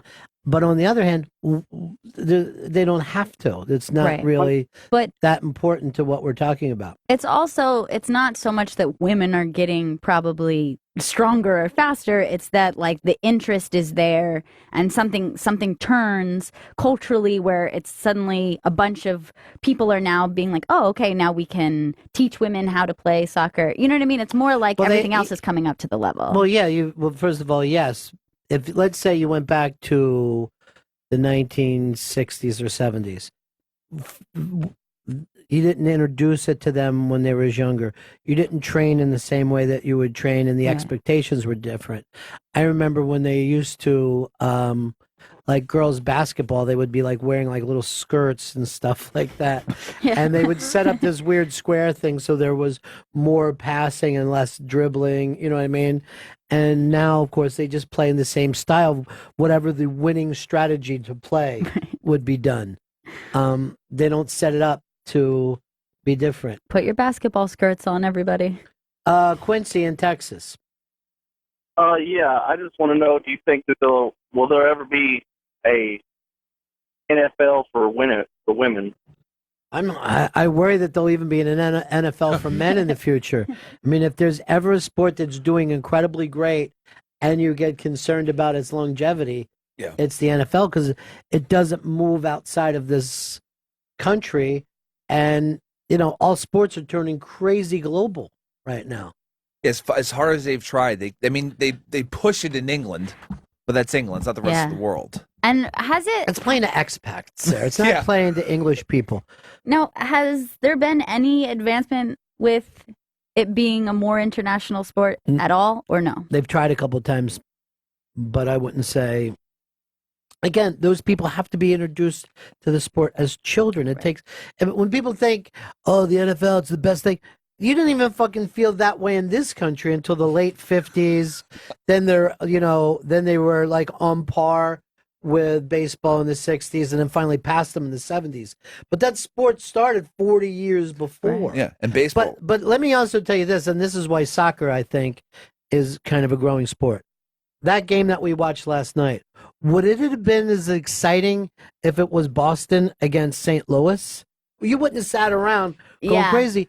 The American international thing, I don't care what you're watching. Is it paddleball? If it's the U.S. against somebody, I'm like, let's beat their asses. Yeah, World Cup, men's and women's both have that going for it, where it's like not only is it international, but it being a once every 4-year event, it's huge. It's like it could not be more exciting. Yeah, and I mean, if you look at England, they haven't done well in World Cup in a long time, and they lay on the ground after they're out. I mean, it just kills them. Yeah, it kills them, destroys an entire country. Yeah, which this is kind of great. When let's say the Cavs against Golden State, we all watch because we're sports fans. But you don't live in, like, the entire country to live and die with something. Yeah. And that's what last night was exciting about. It was filled with Americans going crazy, and you're at your house, and you're like, we've got to beat these Germans. And you're saying, a couple awful little things. You're bringing up Hitler. Of course. And, you know what I mean? Whatever. Oh, Ava Braun. Just nice fucking shot, Ava Braun, when that girl had the shittiest penalty shot I've ever seen in my life. But that's the excitement level that it brought up, just being international. Here's Mike. Go ahead, Mike. Hey, Ron, how you doing? Yeah. Hey, my niece, she's a great softball player, plays here in Illinois. She was 4-year varsity, 4-year all-conference, 3-year all-state. and she just got a scholarship to play bowling in New Jersey at Monmouth University. Mm-hmm. So, playing 2 sports is actually a good thing. Playing 3 sports, it keeps you fit for whatever sport. Plus, and also mentally, just to do something new. It's like in the same way that you don't want to do the same workout every day or whatever because it starts to catch up with you. There's something good about. But I could totally get it if you think this kid has a chance to make big money in one sport, why you wouldn't do it. Yeah, push that kid. But I always laugh at people who are like, he's a pro and he could play baseball and football. This is like every kid you ever knew in your life. Yeah. Every quarterback was also always a pitcher and probably a forward on the basketball team. It's not that unusual until you make it that way. Kendall, what's up, buddy? Hey, Ron. Before I get into what I was calling about, did you know that college is going over to Australia? Baylor's planning to play their home opening football game in a couple of years in Australia. I've heard it. I mean, and what would be in that for Baylor? You know what I mean? Like, that's what gets to you. How does that benefit? I could see the NFL wanting to do that. Yeah. But why are we using college kids to do shit like that? Are they looking for more people just to invest? I mean, that seems like that's all it would be. Yeah. Just get boosters on a different continent. Very weird. Well, crazy. As a Baylor fan, I'm excited about it. So, yeah, I guess it's just to get the fan base riled up. Yeah, Why be excited about going to Australia, though? Unless you're, going there, then they pay for you to go out there as a fan. Let's go, Chris. You and me. Road trip, buddy. Yeah, road trip to Australia. Can't wait. You're both Baylor fans. I love Baylor. This is way back. Let's see if you can find it on a map. All right. Not Google. Oh, not Google. I'm bringing up Just a tell map. us where you think it is. Missouri. You don't even know the state that it's in. Oh, Chris. Breaking my heart. Not Louisiana. Really, I don't give a damn. No. Alabama. You're seriously 0 for 3 already. Really? Texas. There you go, big in 4. But what I was going to say was I enjoy watching women's soccer because it's the same game as men's soccer. I don't enjoy watching women's basketball because it plays so differently.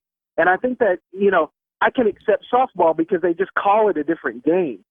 To me, men's and women's basketball, it just plays so differently. And that's But not I would a say bad the thing. same thing about college basketball and pro basketball. Yeah, absolutely. And I think there's a lot of reasons that people prefer one or the other over that. But women's soccer, women's tennis, women's golf, I enjoy watching all of those. Women's track because it plays the same as the game that. It's an interesting point. I've never heard anyone really bring that up. I'm going to have to give it a look.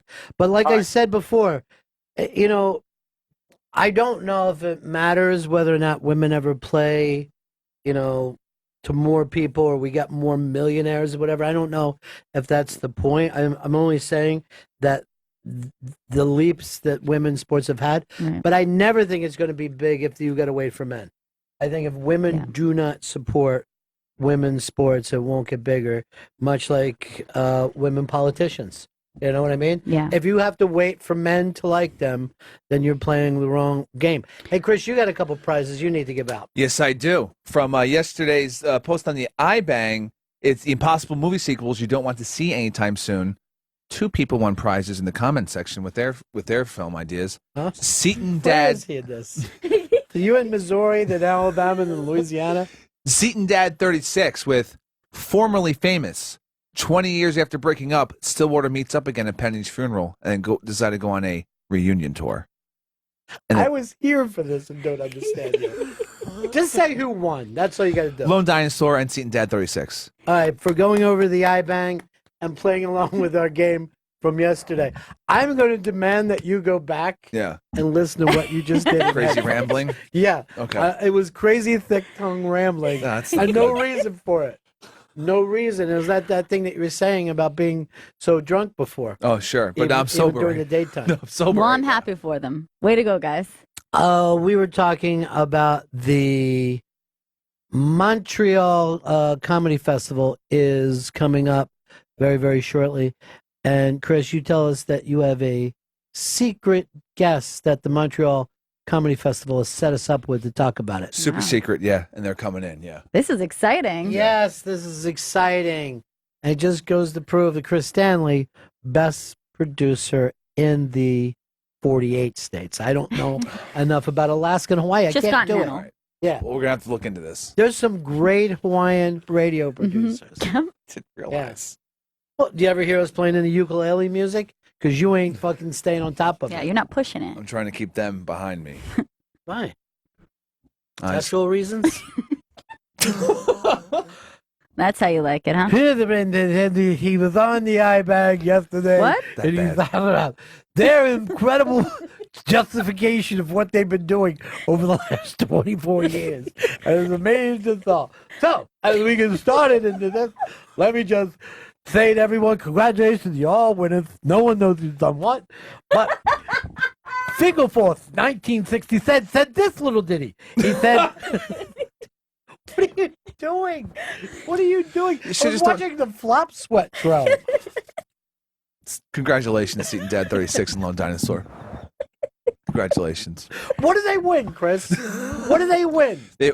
Lone Dinosaur wins Traffic, signed by Dennis Quaid. Oh. And then Seton Dad 36 wins Star Trek First Contact, signed by Alfred Woodard. See, it seemed like if you were pushing the prizes, Yeah, that would above be- the crazy talk, we'd all be Better onto idea. something. You know? Yeah. But you didn't know you were going to be doing it, or you did? You had that paper in front No, of you? I had that paper in front of me. And it's typed out right here. And you knew it for 24 I know. hours. Yep, knew it. Right there it is. Now, this might be manifest destiny, who knows? But the fact of the matter is it's all taken care of. All right, we need to break here. Yeah, we have our secret Montreal guest coming up. All right, this is Bennington.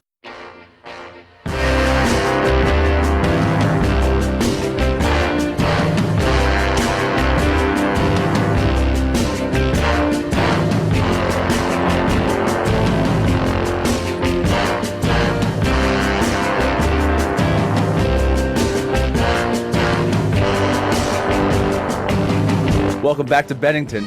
This is the Innovators of Entertainment, brought to you by Tito's Handmade Vodka. Tito's Handmade Vodka is America's original craft vodka, distilled 6 times from 100% corn and naturally gluten-free. Come visit us at titosvodka.com. And our guest today is Mr. Jeffrey Gurian. Now, why is Jeffrey our guest today, Chris? To talk about the Montreal Comedy Festival. Well, it's because of the fact that Jeffrey Gurian represents comedy in the United States of America. And the Montreal Comedy Festival called us and offered to book an expert on the Montreal Comedy Special. And they said, we can get you Jeffrey Gurian. I go, oh, that's who you can get us. You can get us Jeffrey Gurian. I go, we got a stool named after him here. He says so much. Jeffrey, you are Mr. Montreal Comedy Festival now. I don't know about that, but I've been going up for a lot of years. Yeah, now that Bobby Slayton has passed away, you were handed the title. This is your Christmas, your secular Christmas, isn't it? This is my calling, right? Yeah. Bobby Slayton passed away, or did you have him killed so that I could take over for him? Either way, the important thing is everything worked out for the best. It worked out for the best, Yes. yes. Well, what is it about Absolutely. Montreal that you love so much? It's comedy camp, man. First of all, this is the 33rd year. Mhm. I'm probably going up for maybe 25 years. Who knows? I don't even remember how long, but it's probably at least that. It's the most fun that you can have if you're a comedy person, if you're a comedy fan. People come from all over the world. They take over the city, and it's every huge star, and everybody's there, and everybody's hanging out in the lobby of the hotel. You know, the main hotel is the Hyatt Regency Hotel.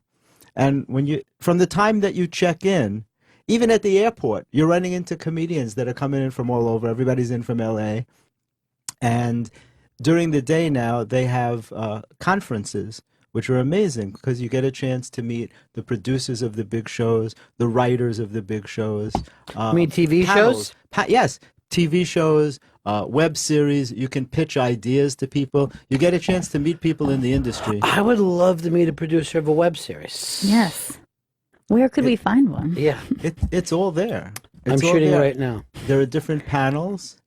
You have a. I'm shooting myself in a web series, and I'm just saying this. Are you periscoping? Yeah.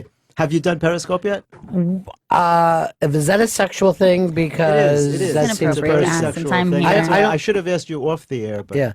No, I don't Periscope or tweet or email. I do mail people, though. Right. Periscoping is like while you're going down on someone, every once in a while Oh, you look up. my God. Don't work blue, Jeffrey. Every Don't once in a while work you blue. look up and it's like a periscope. Now, And do that's- you so you Periscope? No, I've heard about it though. I haven't had the courage to actually do it yet. I think Jenny Hutt periscopes. Yeah. Opie, I believe, may periscope. No, I And- do have the app. I actually do have the app. You know what? I found out at the Global Family Reunion. I went out there a couple of weeks ago where Oh, yeah. everybody was like cousins from all over the world, and people were periscoping, and they turned me onto it, and it's really fun. I did it with Lisa Lampanelli the other day. You just turn on your phone on this app, and all of a sudden you're live tweeting video Right. to people, and Now, what you did, you were on AOL with Lisa Lampanelli the other day, right? the AOL build thing, yeah. Yeah, so was that in the chat room, or how does that work when you're on AOL together? That was amazing. It was at the AOL building, and you show up, and it's this huge room, and they bring in their followers, their people, and NYU students, and AOL fans, and Lisa Lampanelli fans, of course. And you sit on a stage, and You guys talk. were in lifeguard chairs. Now, was that? Yeah, isn't that they, funny? They were put in the us- highest The chairs. highest chairs. You feel like an infant, like my feet are dangling. I know. There. It was like, it's like No. crazy. I thought someone was gonna have to pick me up and put It's me in very the chair. funny because I do this. I've done enough of these that I always look to see what the setup was. So as soon as this thing starts, I'm like, they've got them too far apart and they're up in lifeguard chairs. What are they doing? A lot of stuff may look good for video, but it makes it harder Yeah, it's to connect. uncomfortable for conversation. But Lisa and has this thing that when she comes in, she wants to talk, and she adores Jeffrey. She trusts Jeffrey. So boom, right away, you guys were in your magic hip hop It was world. amazing. of I didn't even notice healing and love and healing, devotion. love, spirituality, Yeah. life changes, taking control, empowerment is a big thing that we talk about. Sensitivity, owning your sensitivity as a strength and not as a weakness. And she's amazing because I'm always thinking of you when I'm doing that. I'm always thinking, look, because what you do is amazing. To talk to somebody for a full hour is incredible with no notes, just a flow. Just a constant flow. It's an art form. And I'm people sorry, don't were you realize how talking to hard me? it is. I was talking about Okay, you. I went was away there addressing it for to a second. Gail. I don't know how. And I Chris didn't know. Stanley. I didn't know. I just sometimes I start to daydream. I was But- referencing you because it's a hard thing. People don't realize how that it's really doing improv is what you're doing. Mhm. Speaking of improv, but I mean, improv is probably the hardest thing to do. Stand-up comedy may be harder than that. Improv, I appreciate it. It's not always hysterical like stand-up comedy. I can can be, teach but- you improv in just seconds. All right, and Joey, I want to get you involved in this improv. All right, so I'm going to give us all positions that we're going to do. Okay. We're all doing a radio show together, and we'll just have Jeffrey. You're here to talk about Montreal. And in this little thing that we're doing, Joe, I want you to produce from the other room. Okay? And start the improv. So, what's going to be happening in Montreal? What are you most looking forward to? The awards luncheon. The awards luncheon is amazing. Right. Now we're going to improv on that. Yeah, just go with it. Like, expand Well, it. look, it's Kevin Hart is winning for what's he winning for? The Comedy Person of the Year. Can't do Comedy better. person, that's nice. Person of the Year. Because Now- it keeps the women from getting an award. But there is a woman getting a very special award, Ellie Kemper, who I just met the other night. I was so excited to meet her. She's the star of the Netflix show The Unbreakable Kimmy I didn't Schmidt. see it. Phenomenal I watched show. it, yeah, And it's she great. is so bubbly. And you know who she's married to? Michael Coleman, who came up here Yes, I did know that. Yeah. with Robert Smigel. And when I went to meet her, I said, "Hey, I know your husband." And she goes, "Everybody says that." She goes, "How do you know him?" She was testing me. And I said, when I brought Robert Smigel up, she goes, "Now I believe you." Okay. Because of that. She is She's not very phenomenal. trusting. Yeah, No, not she very. is. I guess a Yeah. lot of people come over to her and try to use her husband's name. But Yeah. I saw her on a TV show called The Orifice, and it ran for a lot of years. It was a lot of fun. So who else is winning awards? Let's see if you give us the person and see if we can guess. Lifetime Achievement Award. Jack Harder. Yeah, we just lost him at 93. No, not Jack Carter. Lifetime. You have any idea? Lifetime Achievement Is it a Award. person of that generation? No, not at all. And it's the first time he's coming to Just for Laughs. The first time ever. People are very excited about it. I'll give you hints. Okay. Ex SNL cast member. Chevy Chase. No. From the 70s, 80s, or 90s? I would say 80s. I'm going to go Eddie Murphy. No. That's a good one. Sandler. No. Adam Sandler. All right, As I got opposed it. to Herb Sandler. I get it. Mike Myers. Absolutely. Whoa! Gail's winning everything. Mike Myers All right, coming what's up the for score the first right time. now in this improv? The score, I don't know. I don't know how to They keep score. they bring people in from all over the world too, right? Yeah. Oh, the whole city is packed with tourists coming from all over the world who come to this. It's the biggest comedy festival in the world. It goes for a month, actually. The first 2 weeks are in French. The last 2 weeks are in English. It was started by Gilbert Rozan, was the founder. That's pronounced Godfrey. Yeah, Rozan in French, Godfrey in English. Yeah, and Bruce Hills is involved, and there's, it's run amazingly. Andy Noman does all of the galas. There are about 5 or 6 galas with big stars headlining them every night. They're televised, and they're in a place called the Place des Arts, which is right across the street from the main hotel. And Well, let me just say this, and this is going to be a surprise to everyone. They've picked young people to come up and represent the fact that they've done a very funny animation. This year picked is our own Dan Perlman. Yeah! Wow, how awesome is that? Dan Perlman. No, we won't stop, Dan. We won't stop. Please stop.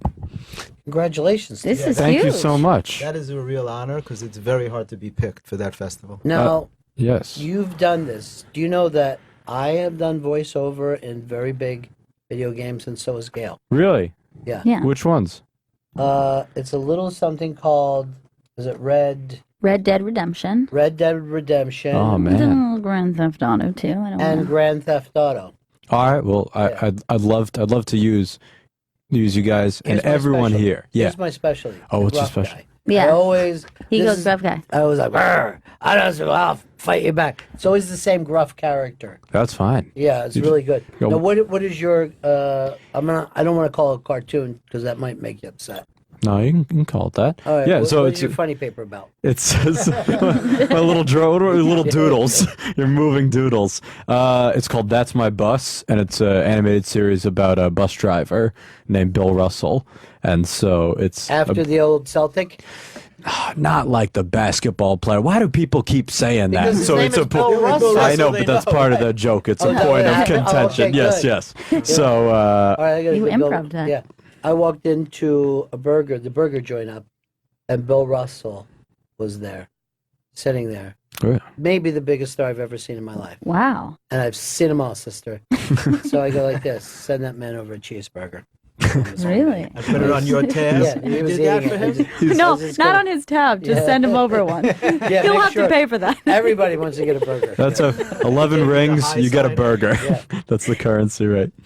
But yeah, it's super exciting because it was the only animated project accepted, and it was one of only, like you were saying, it's hard to get one of only 5 projects total. Now, does this guarantee his stardom in the future, Jeffrey? Is No. this a lock?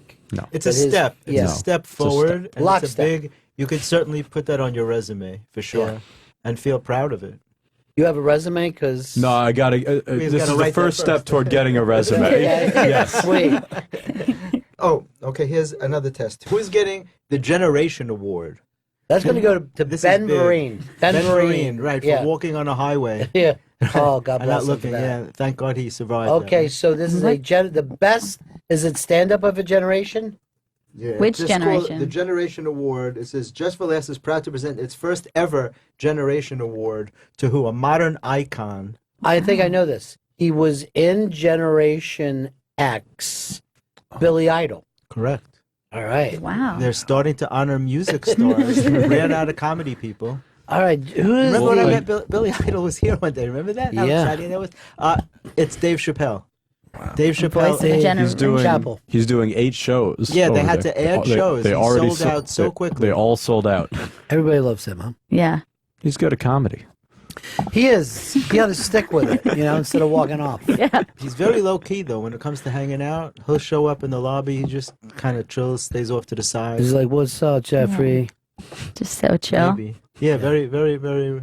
By the way, He's are you the going to be best. dressed that way, Jeffrey, when you get up there? Oh yeah, because you got a jacket and a wife beater on, and it looks fantastic. Looks so good, and those shoes are just killing me. They're so good. What do you like about his shoes? They're so He's very great. stylist.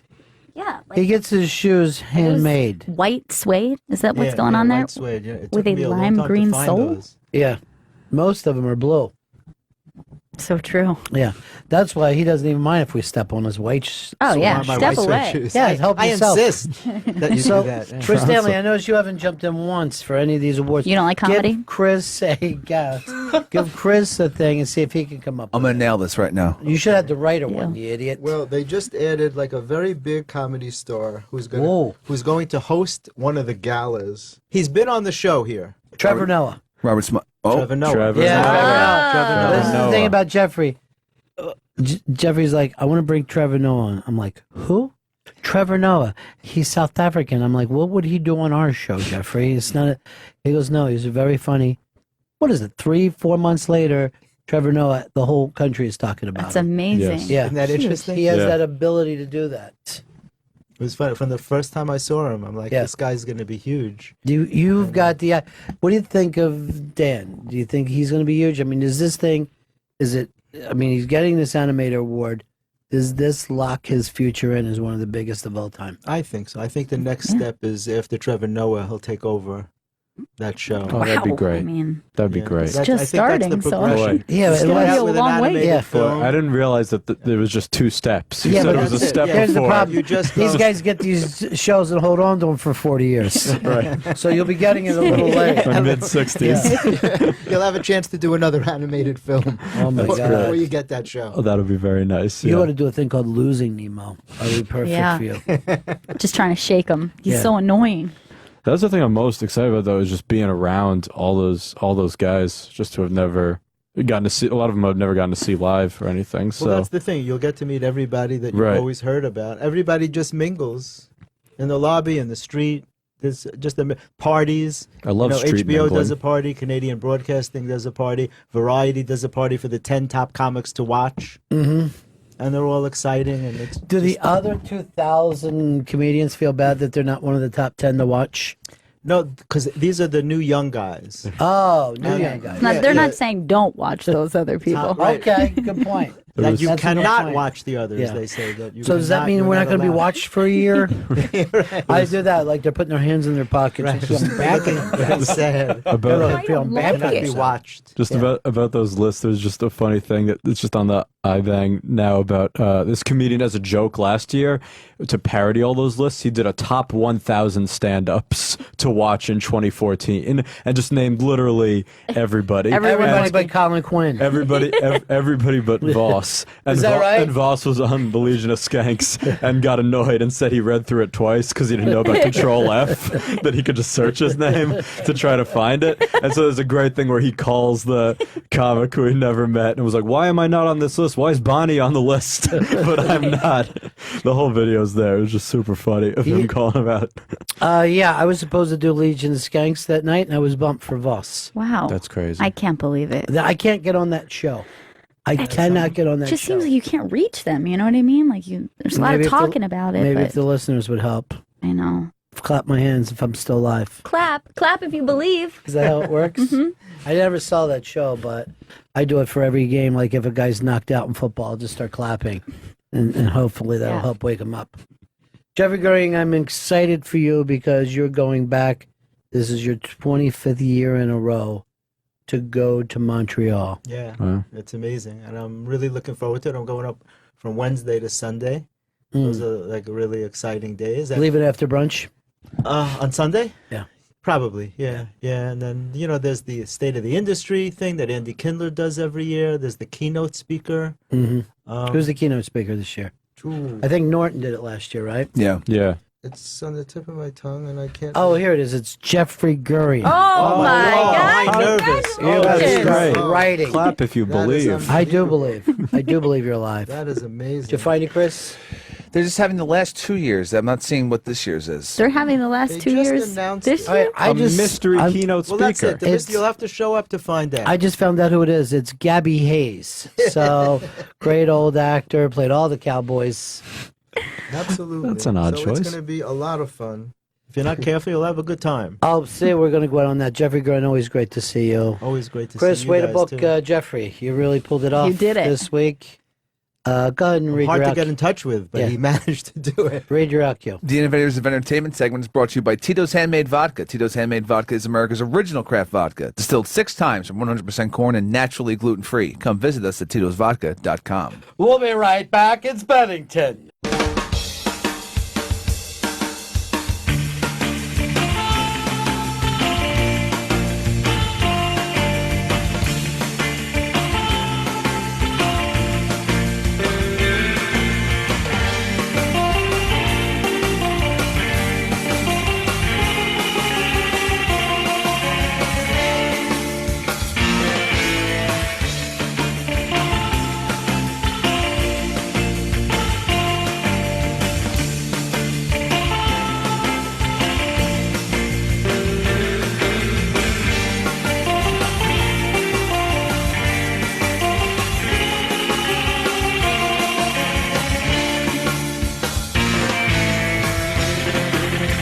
You know, there's good days and then there's great days, and I've never had nothing but a great day when Tommy Jarrigan comes rolling in. Tommy, be here. Tommy, who's made you mad this time? Who are you upset with? It's good to see you, dude. You too. You haven't been back east in forever, right? It's been a long time, maybe close to a year. I feel like close to a year. I know the last time had to do something to do with you being in trouble again. I'm sure that's over. You got angry with. Yeah, I got arrested in Cincinnati. Yeah. So it's been about a year. Yeah. yeah. I think I can get arrested in Cincinnati again. I think I just had to go without a year without doing it. Then you had a pilot that everybody loved, everybody was crazy about, Yeah. and then that went away. Yeah, it just went away. And that Not goes related to the Cincinnati incident. Yeah. That's good for a change that your temper hasn't brought that down. But you know, when you do something that's good, are you still at least proud of it? I'm proud of it. Yeah. I'm really proud of it. But I think I the same way when I got dumped when I was 24. I think in hindsight I took it way too hard. Right. I think I am taking this way too hard. Now you actually take getting a sandwich that's not done properly way too hard. I feel. Yeah. All parts of my body feel. I forget who I was telling somebody why you're one of my favorite comics, and one of the reasons I always think that you take the stage as if you just heard some of the kids doing shit to your car. He walks out on stage, and it literally, if his opening line was "What the fuck," I wouldn't be surprised. But that's how you go through life. You always Yeah. I do a weird thing when I come out. I didn't even notice it myself. Yeah. I look at, and I'm not a Mitch Hedberg, but I look at the ground for a few seconds, and it may be just because I don't want to look at the people. I think it's like I'm just delaying the fact. Well, I'm going to have to look at them eventually, but I'm going to have one more second to myself. Because that's not a natural thing for you. You're a naturally funny person, but you're not naturally like an engaging person. I'm too... I don't like small talk. I don't care where you're from. Right. I think we talked about this last time. I don't do comedy for other people. I'm maybe the only comedian that's Admits. I'm doing it for myself. I don't care how you feel when you laugh. I don't care if you feel better. I like the way I feel when you laugh, and that's why I do it. Yeah.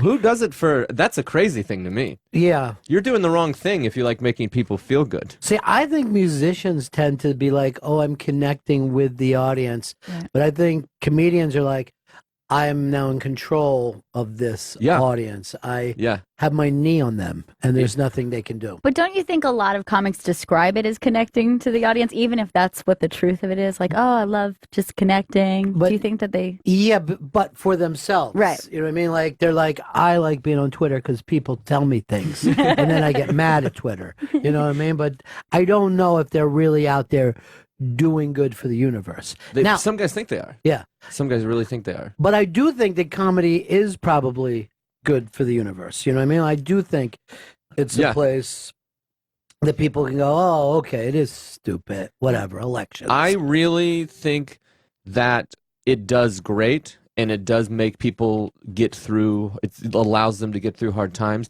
and I think it's a byproduct of selfishness. You know what I mean? It's like we came up with this thing where I get to go out and do something I want, and I don't care about you. Right. And then you get to feel good at the end. It's like if you invented a car that just the exhaust just happened to be the thing that cured cancer. And you're like, oh shit! I thought we were just getting from point A to point B. Good. But it would be more like this, like if you found out that the guy who brought clean water to Africa, right, only did it to make money, right? Like I get That's a better example. It gets me government grants and everything, and all of a sudden people invest, and then people go like, "You're a great man," because what that product is. But his real skill is at making money for himself and his investors. Right. And what are we gonna do? Are we gonna not let them African boys have that water now? Yeah. Just because this guy's a dick? Right. I don't think so. Nobody's taking it away from I him. think they're also boys and girls are getting a drink. I No, don't just think the boys. Yeah, boys first. Let's take care of that. This African, I think the African boys drink it and then pour it out in front of the African girls. I Yeah. read a Newsweek or something. I didn't know whether you meant boys and like a racist thing because I don't know how that always works out. Oh, I don't see color. Or a misogynist thing. I was thinking South Africa. Yeah. He's taking it to the other parts. Oh, he was taking it to the other parts. Well, that Trevor Noah is South African, but is he? Do you think? Because I do agree. When we think South African, we think like Dutch guys, Right. You know, it's always suppress. Oh, you want to suppress people, you know? Different than South Carolina. So you're at Helium next week, Yeah. which is a great club, and they love you really there. great. Yeah, one of the few like clubs that they feel like they've got it together. One of the they treat the comics nice. Which back to the selfish part, there's so many clubs. Which I can't fault them. It's like they're doing the same thing I'm doing. There's so many clubs that are like, oh, if we put comedians here, we'll make money. Right. So they're like, well, we don't care about the comedians. I'll go to a club, and it's my show. I'm doing the show. It's my show for whatever you want to say. It's my show for 3 days. It's mine, and then 2 other dudes. Who knows them? And then act like I'm in the way. Right. There's sometimes been like, you know what? It wouldn't ruin things, but I could really fuck you up if I left right now. You'd have to answer some calls, some tweets, refunds would happen. In the old days, the comedian would say, right before the first show on a Saturday night, pay me. Back when they wouldn't, it would sometimes stiff guys. And if you didn't pay them, they're like, then I'm not fucking going up until I have the money in my pocket, not a check, anything else. That's how terrible and my awful God. club owners are. Because you could go through this major night and they go, we had an off week, Yeah, that's I haven't been through that, but I've definitely been to the ones where you get paid the amount you've agreed to get paid, and then the place hands you a check for twice or more what you said, and they're like, "Oh, I forgot we're supposed to mail this to the booker." So this guy's like taking 100% commissions. Oh my God. Which is that can't be true, right? I mean, there can't be 100% commission. I don't legal. think it's legal, so it must be something else. They must call it something else. But there's one where there's 2 comics. The opener's getting $300, and the guy closing was getting $700, and then the guy that booked it got $1,000. That's crazy. There would also be a thing where they would say, you're going to hand out money on some of these one-nighters. Don't tell anyone how much money that you picked up. So they would basically trust either some middle or opening acts to just be their guy. You want to work again, right? you turn this guy into a company man. I bring my own guys a lot to open for me. So I brought a guy to a club. I tell him, I asked my agent, I was like, here's what I'm going to bring this dude. How much is he getting? They tell me he's getting $400, and it's for 2 nights, maybe 3 nights. It's more than he deserves. So we get to the club, and he tells me, he's like, oh, I got a weird call from the bookers, and they said that I had to pick. They were like, hey, do you mind picking up $200 for us when you get there? And he's like, I guess not. So he goes and he gets paid, and he gets $400, and the booker's asking him to mail him $200. Like the booker's like, yeah, half that's mine. And so I asked the girl that ran the club, I go, do you pay them a fee to book it? And she said, yeah. And then I told my buddy, I was like, don't mail that money. And you forward the emails to me. We'll handle this. And I handled that, and it went back and forth, and it was so fun for me. Where I go, it makes me look bad. You guys taking money out of this kid's pocket, it makes me look bad. I tell him he's getting $400. I go, you don't get a booking fee. I brought him. You want a booking fee, you take it from someone else. And I go, if somebody owes you money, you need to call the club. And then my favorite part was like 6 months later, they'd been hounding this kid. And 6 months later, the dude's like, hey, I got some open weekends. Maybe just give me a call and see what your avails are. Like the dude's just going to be like, well, I guess that money's water under the bridge now. I'm going to finally answer their calls. Work's coming in. There was a famous guy in Florida that he would have the headliners, right? And this was a party club. I mean, this was, when the audience left, the party started until dawn every day. So you would come around, and they used to do incredible numbers. And then the headliner would come in to get paid, and the guy would be sitting at this fucking desk, and he's pretty sideways, and he'd be like, let's see, you did about 1.5 grams of coke on Monday. I think you did like 2 grams. You know what I mean? And he would just tab. Yeah, he would just go. I've heard of these. Yeah, you know what I'm talking about? Yeah. I think I've heard a few of these stories. I will say this: the guy's nickname was Johnny Cash because you never wanted to take a check, and the joke was even his cash had bounced. But I like remember, that the nickname is based off of a story that Johnny Cash didn't write checks. But it's nothing to do with the Cash name. It's just Johnny Cash notoriously bounced checks. Before he actually just fucking blew through the place, he went to the audience. And like I said, he was doing incredible numbers, and it would be like, I don't know, $10 to see a regular show there. And he said something like, for $100, you get a lifetime card here, knowing that he didn't have more than $2, 2 months left tops, and just sold all these cards and then said, "Hey, we're bankrupt. What do you want from us?" It was fucking shady. I love that. Yeah. That's amazing. I've never heard of lifetime cards. They just sound even You're in weirder. for life. You get a T-shirt. You get them for free on Thursdays at some places. Is that right? Just free T-shirt night? You buy a T-shirt at some point, and you get in free on Thursdays. And I'm like, this is. I don't know if I like that system. Yeah. Huge fan of comedy or just shirts? What do you like? And the shirt business. You can see Tommy John again at the Helium Comedy Club in Philly Thursday, July 9th. It was Saturday, July 11th. And you were in town in New York because you're a big star and you take big, giant meetings. Yeah, the show didn't get picked up, and now it's kind of thinking of what's the next step. The immediate thought was, my family's going to abandon me, which is going to be sad, but it'd be cheaper. So then you're setting meetings. I'm like on the road real heavy right now, so having another kid in September. Is that right? Yeah. So taking like September off, but then other than that, just on the road. That was the best feeling, going from, and this is really relatable to the audience, when you think you're gonna have a TV show. When this happens to you, it's inevitably going to, because I'm sure you're talented. That you think, and then some people think worst case scenario, they think, well, this is never happening, it was great, and they try to enjoy every moment. I look at $3 million houses. The day we sold the show, I'm like, $3 million seems like a fair price. I got a family. So I play it out. I have like visions of Larry David. You're Larry David. Yeah. And even it's not even about the money. It's the same thing we were talking about. The money's a byproduct. My goal is to have a TV show, so I play it out. And then the day they say it's not happening, this whole future crumbles, and then we're having another kid, and I got to go back on the road, and I'm just picturing the new future is her taking our old baby to preschool with like a new baby, her nipples are bleeding, and just who would stay with that guy? Why would you? Right? Where's Daddy? He's in Des Moines. Right.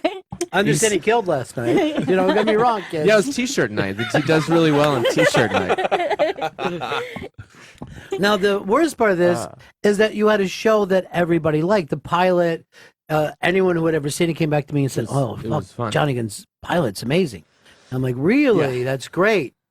Comedy shifted. We went with a classic-y multicam, like Ray Romano. Yeah. Not that it was that good, but that style of family comedy. Well, one of your problems is being with CBS, that they're so successful, they only have so many slots. The story I'd heard which that's the other fear is like, what am I not hearing? Mhm. Like, there may be a conversation where like, oh, if it wasn't for Jonathan Right. acting in it, we could have picked this up. If we had just had that other Hanks boy, Colin Hanks was on with the show they picked up, but it seemed like we did on purpose want to be compared to Raymond, not compared Mhm. to quality wise, but like, oh, this could be the next version of that. It's an updated version of that. And we'd heard the conversation was with the head guy. He goes, yeah, I see how it could be that. I agree. He goes, but when I put Raymond on, I had 6 slots. Yeah. And I took a chance, and then it worked. And I don't have that now, so there's no chance to be taken on this guy Yeah, or this show. CBS, I thought that had that really funny Boston show on last year, and Laurie Metcalf was in it. Laurie and Metcalf's you're- amazing. And you're like, oh, I was watching this. I'm like, well, Laurie Metcalf is going to win an Emmy. She is phenomenal in this. And then next thing I know, they like pulled it off, and then I look at it, and it has like 10 times the viewers of shows that we think are Any popular. comedy on NBC would not compare to any show that's been canceled on CBS. Yeah, right. Which is, in my mind, I'm like, we'll just go over there. Go over to the shit network. Yeah, you think you couldn't take that pilot, like these people take things to Netflix now. Right. That They're looking to sell it, which is it was a real moment of it's just so bummed, and then Warner Brothers, who owns it, is like, we love it, we're gonna try to sell it.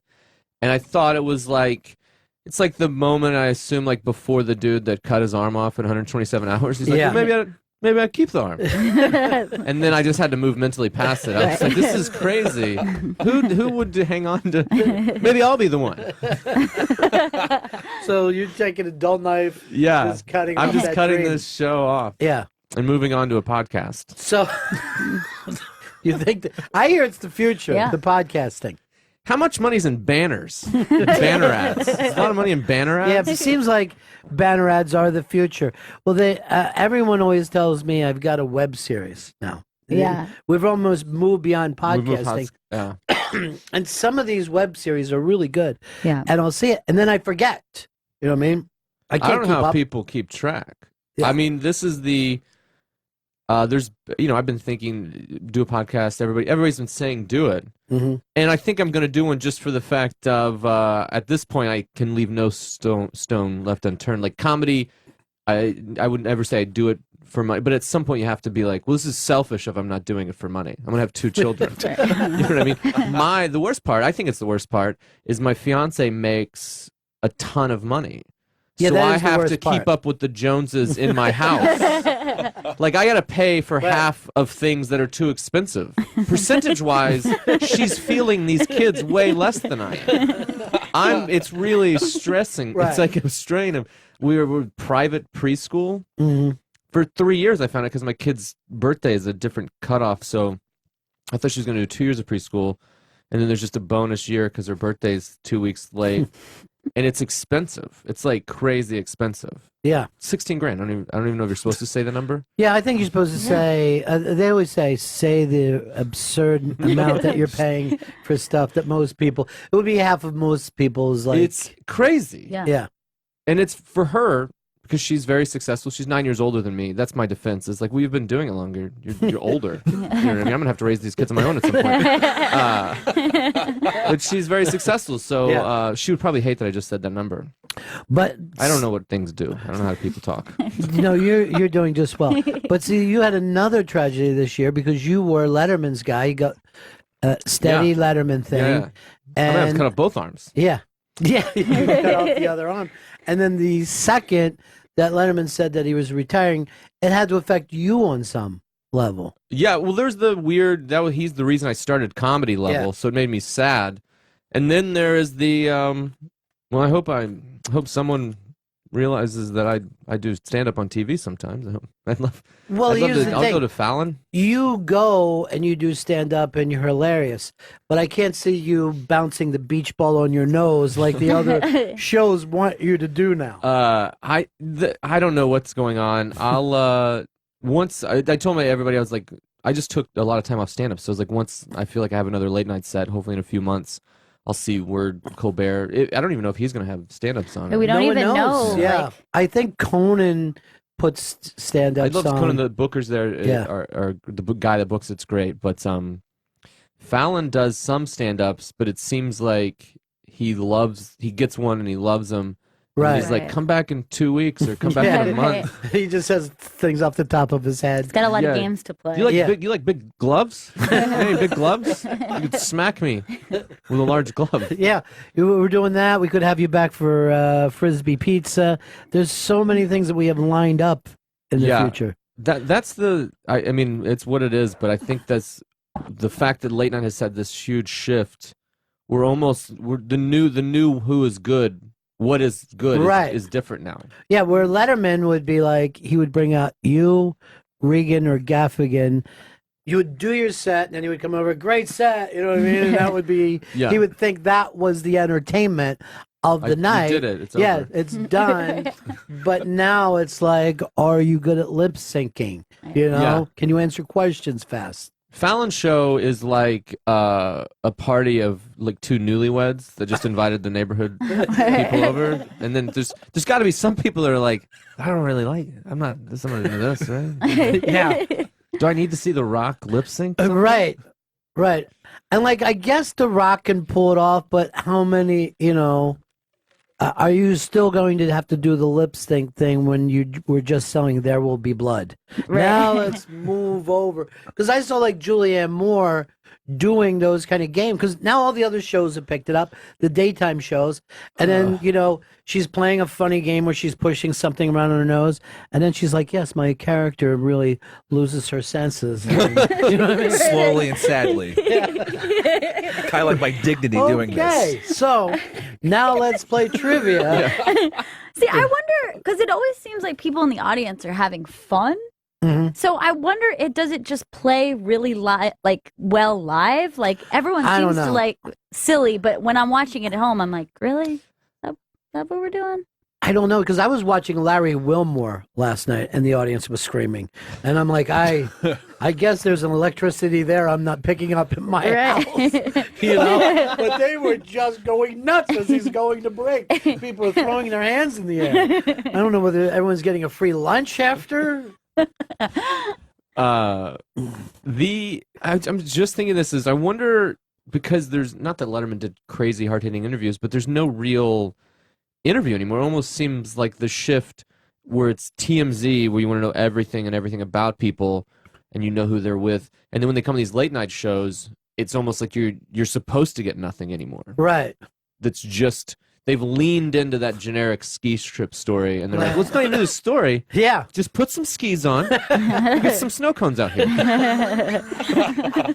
It's fucking Double Dare.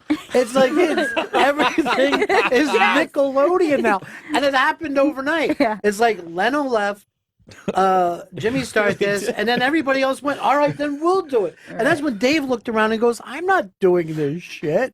You know that they were coming to him saying, They just we, act like board games. yeah, we need to go viral. And he's like, what? I do a fucking TV show. Battleship, Dave. Yeah. That's the future. The show did get a YouTube channel like a year before he left.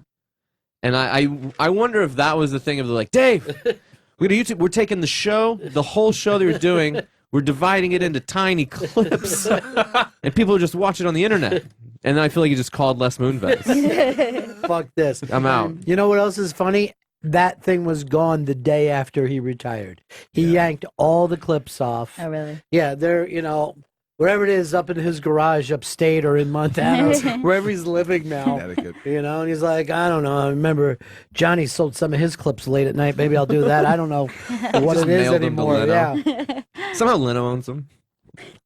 Yeah, I mean, the fact that we live in a world that Leno and Letterman walked away, Jon Stewart's walking away, it just feels like there's no high ground anymore. And there's an entirely new face. It's just Yeah, and it's getting the whole thing is I feel like there may be people afraid to put at this point if you put a white guy on, Yeah, there the can't be any more internet's white going to be guys. mad at you. Yeah, you can't have any more white guys. And I'm not saying that as a. I get racism. I Yeah. get it. I'm just saying, I mean, if you don't want the funniest guys, then just do that show. Do a different show. It is the strangest thing, but yeah, white guys can't go to the trough anymore. You know, it's just been done. And that's what you're saying. He might be doing it well, but it has been done. Yeah. We need what would be great now. I mean, gays seem so boring after Caitlyn Jenner.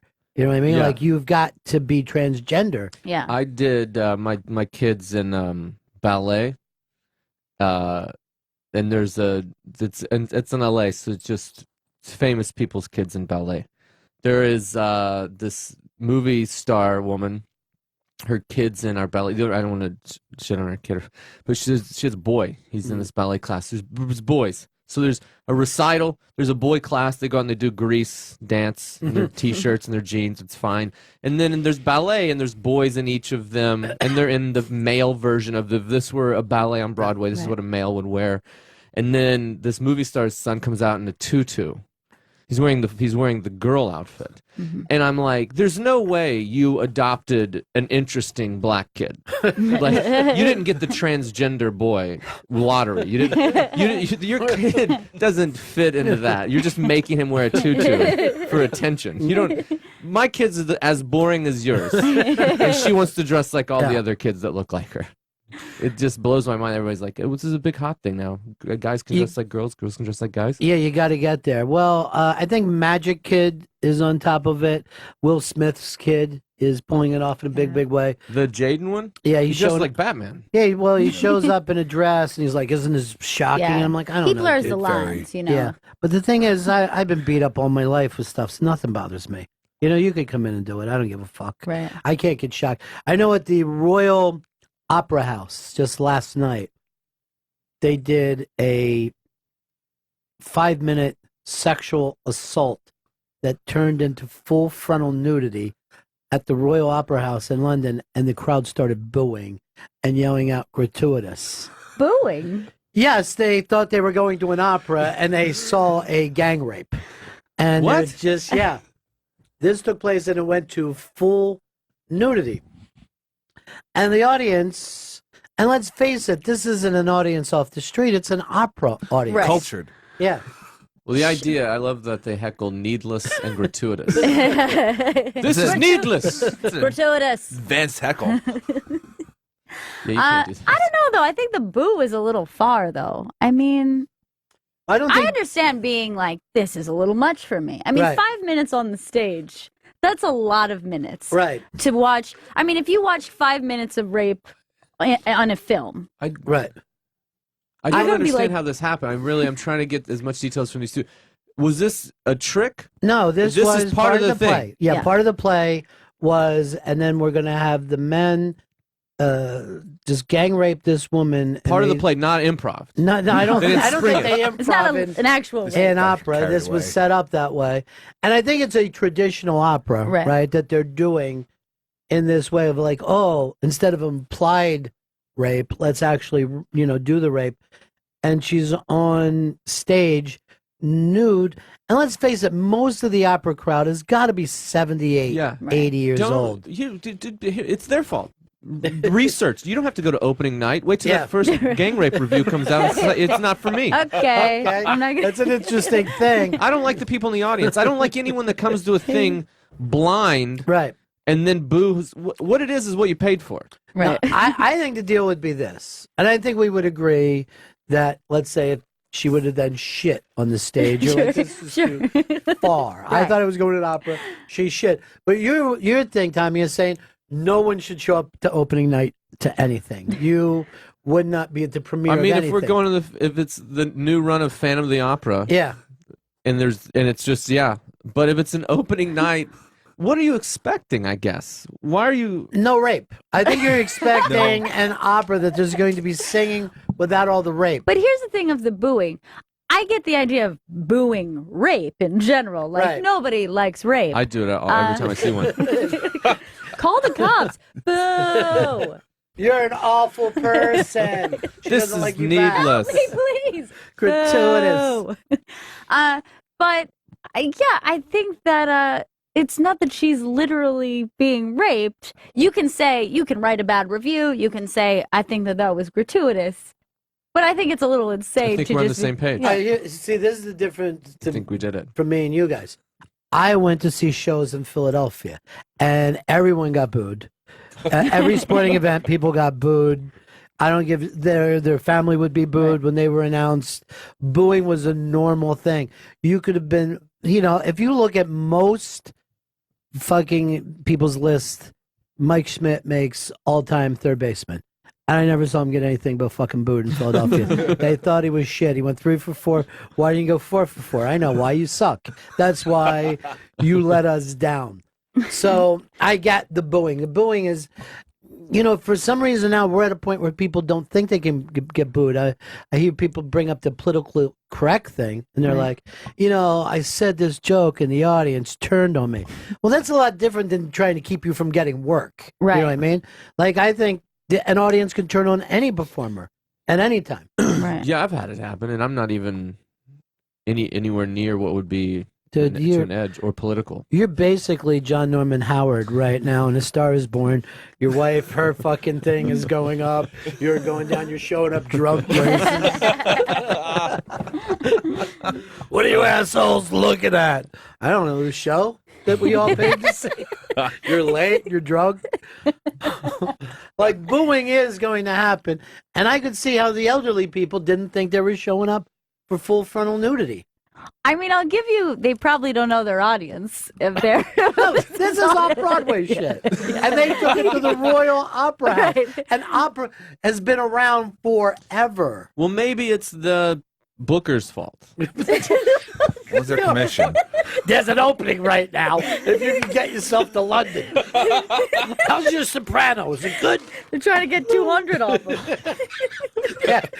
You'll be going backstage picking up a couple of C notes for me. Don't say anything to the diva. I need that money. But yeah, it could be the Booker's. It could be the Booker's mistake. Yeah, but I know if I was at an opera, like if I got, this would be the first chance that I actually sat up and was like, "This fucking show's Right. That's what it's been pretty hot. Is this operas? Yeah, I missed this. Are they going to show the penetration, or is that the end of it? Yeah, how graphic was this Yeah. gang rape scene? Is what I was thinking. Like, when someone ran up to, that you can get uncomfortable. Yeah. And she was totally nude in front of an elderly. And I mean, fucking cruel. I don't know. It's maybe it's crass, but like, it's like you'd only a couple guys can do it. It's not like really the whole gang. There's only so many things you could.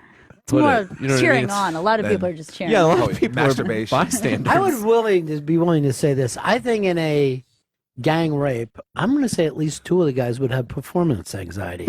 I'm going to think 2 of the gang, but the other guys, Those are the guys you worry about because they're going to get violent. Yeah, they're going to start blaming her. Right. Yeah. And see, we've gotten away from opera. Right. And that's what. This that's is what where happens. Well, I think the opera is wanting us. It's Yeah. trying to get conversations going. I only went to one opera before, but the great thing is that they put what was Subtitles? happening. Yeah, they put the subtitles up on houses and Right. shit. It was the La Boheme? Or, it was La Boheme. Yeah. Were you with us that night? I was.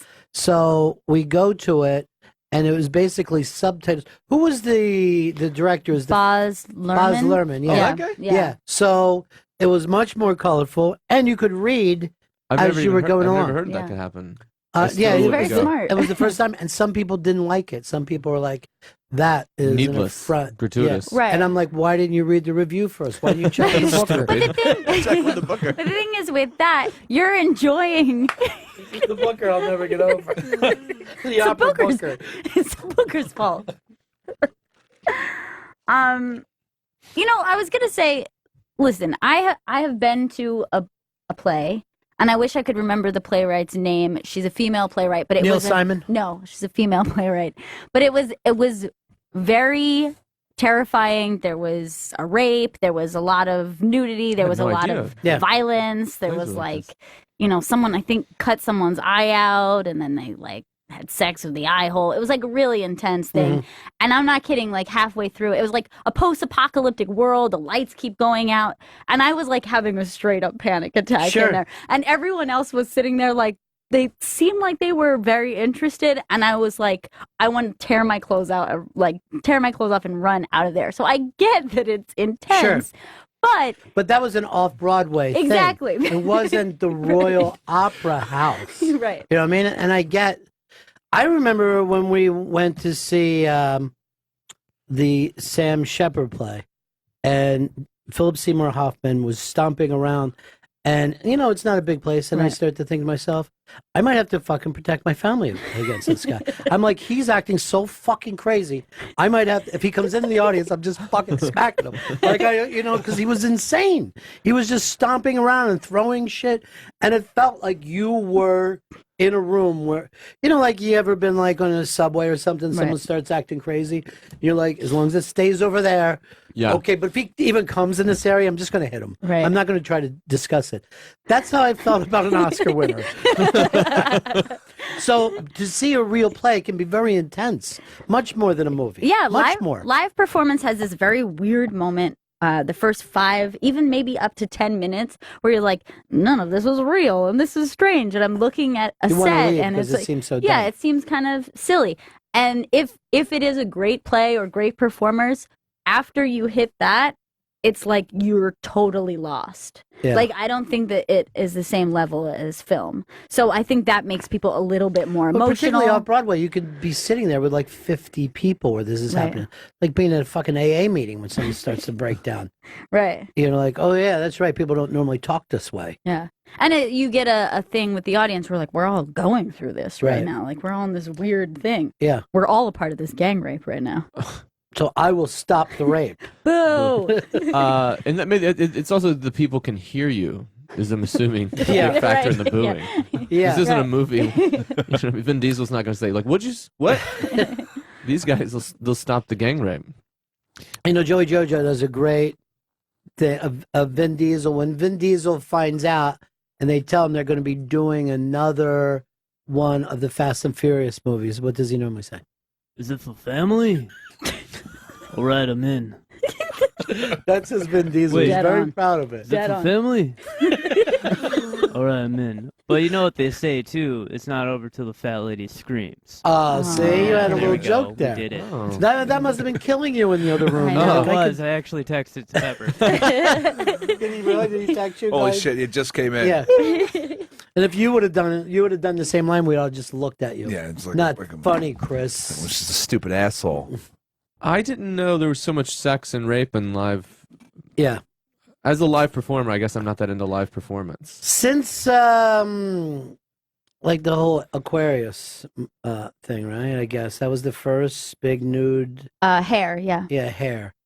And I saw that in the park. Like they were out in Central Park doing it a couple years ago, and still the entire cast, like 50 people, takes their clothes off.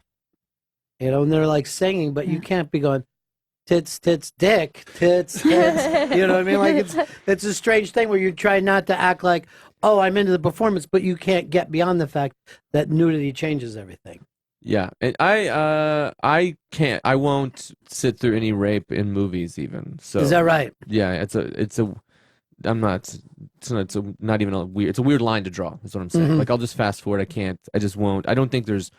I don't want to see it. I don't want to see you recreate it. Right. But you have no problem with murder. You can. I can watch murder. You can watch murder. Yeah.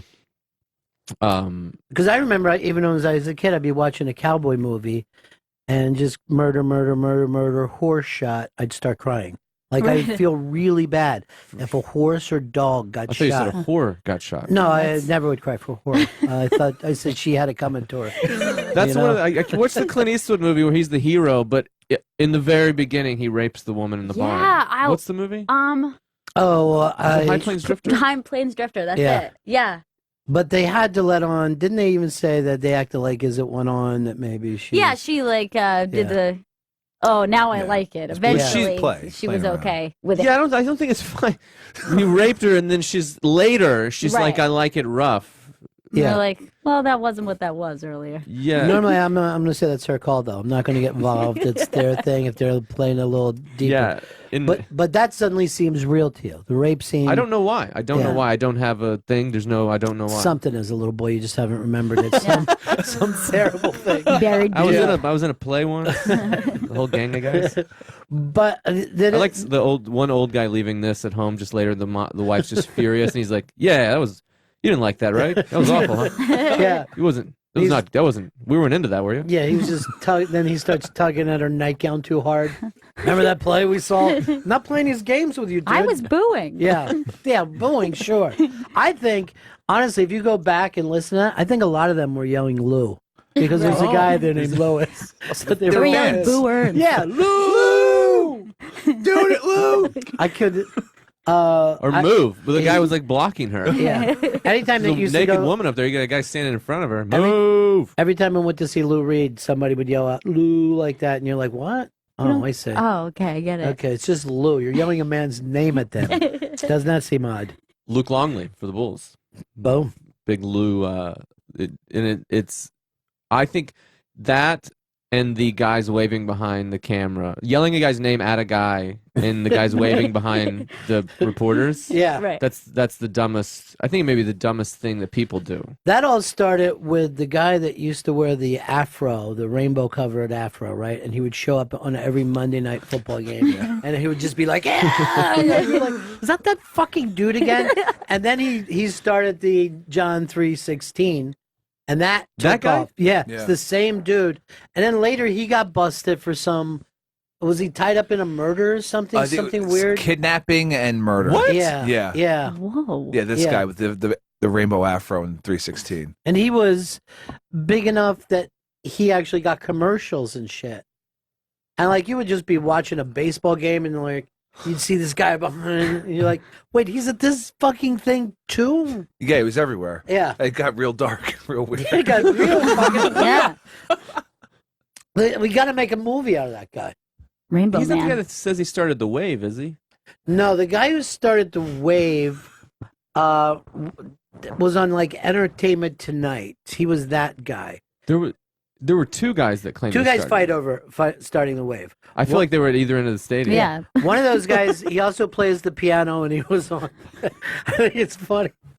There were different sides of the stadium. It was just gone. Yeah, but they were trying to get it in the opposite direction. There were waves crashing and fighting. I am so glad that the wave is over. I hated it. Yeah, it's pretty annoying. And I never gave it more than just one arm. I just like, I'm kind of watching the game, though. Although I did like it as a kid, and I could Sure. see that it really annoyed adults around me. Like, here it comes.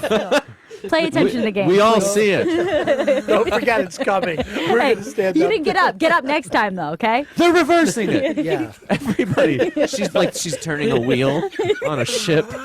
It's Can't we just sit and watch a ball game? No. Why are we waving? All right, what are the names of the guys who say they start to wave, Chris? All right. It's the whole thing of having you next to a computer, so you could jump on this. I got to think of the guy's name from Entertainment Tonight or whatever those shows are called. Crazy George Henderson. No, why would his name be Crazy George? Now let me tell you about. I know Is that a who legal Crazy- document? I know who Crazy George is. He's a guy, and it was him and the chicken, the San Diego chicken. They got so popular with their home things that other teams would buy them, and they would just come and try to get the crowd going for that. I love it. But Crazy George, they actually took him. They said that legally he was not mentally insane. He just. All right, former Entertainment Tonight host Rob Weller stated that he and Dave Hunter led the first wave at University of Washington Huskies game. I don't know who that is. And Google has Crazy George Henderson as one of the I didn't know inventors that of the Crazy George was. I Did you saw say inventors? Inventors.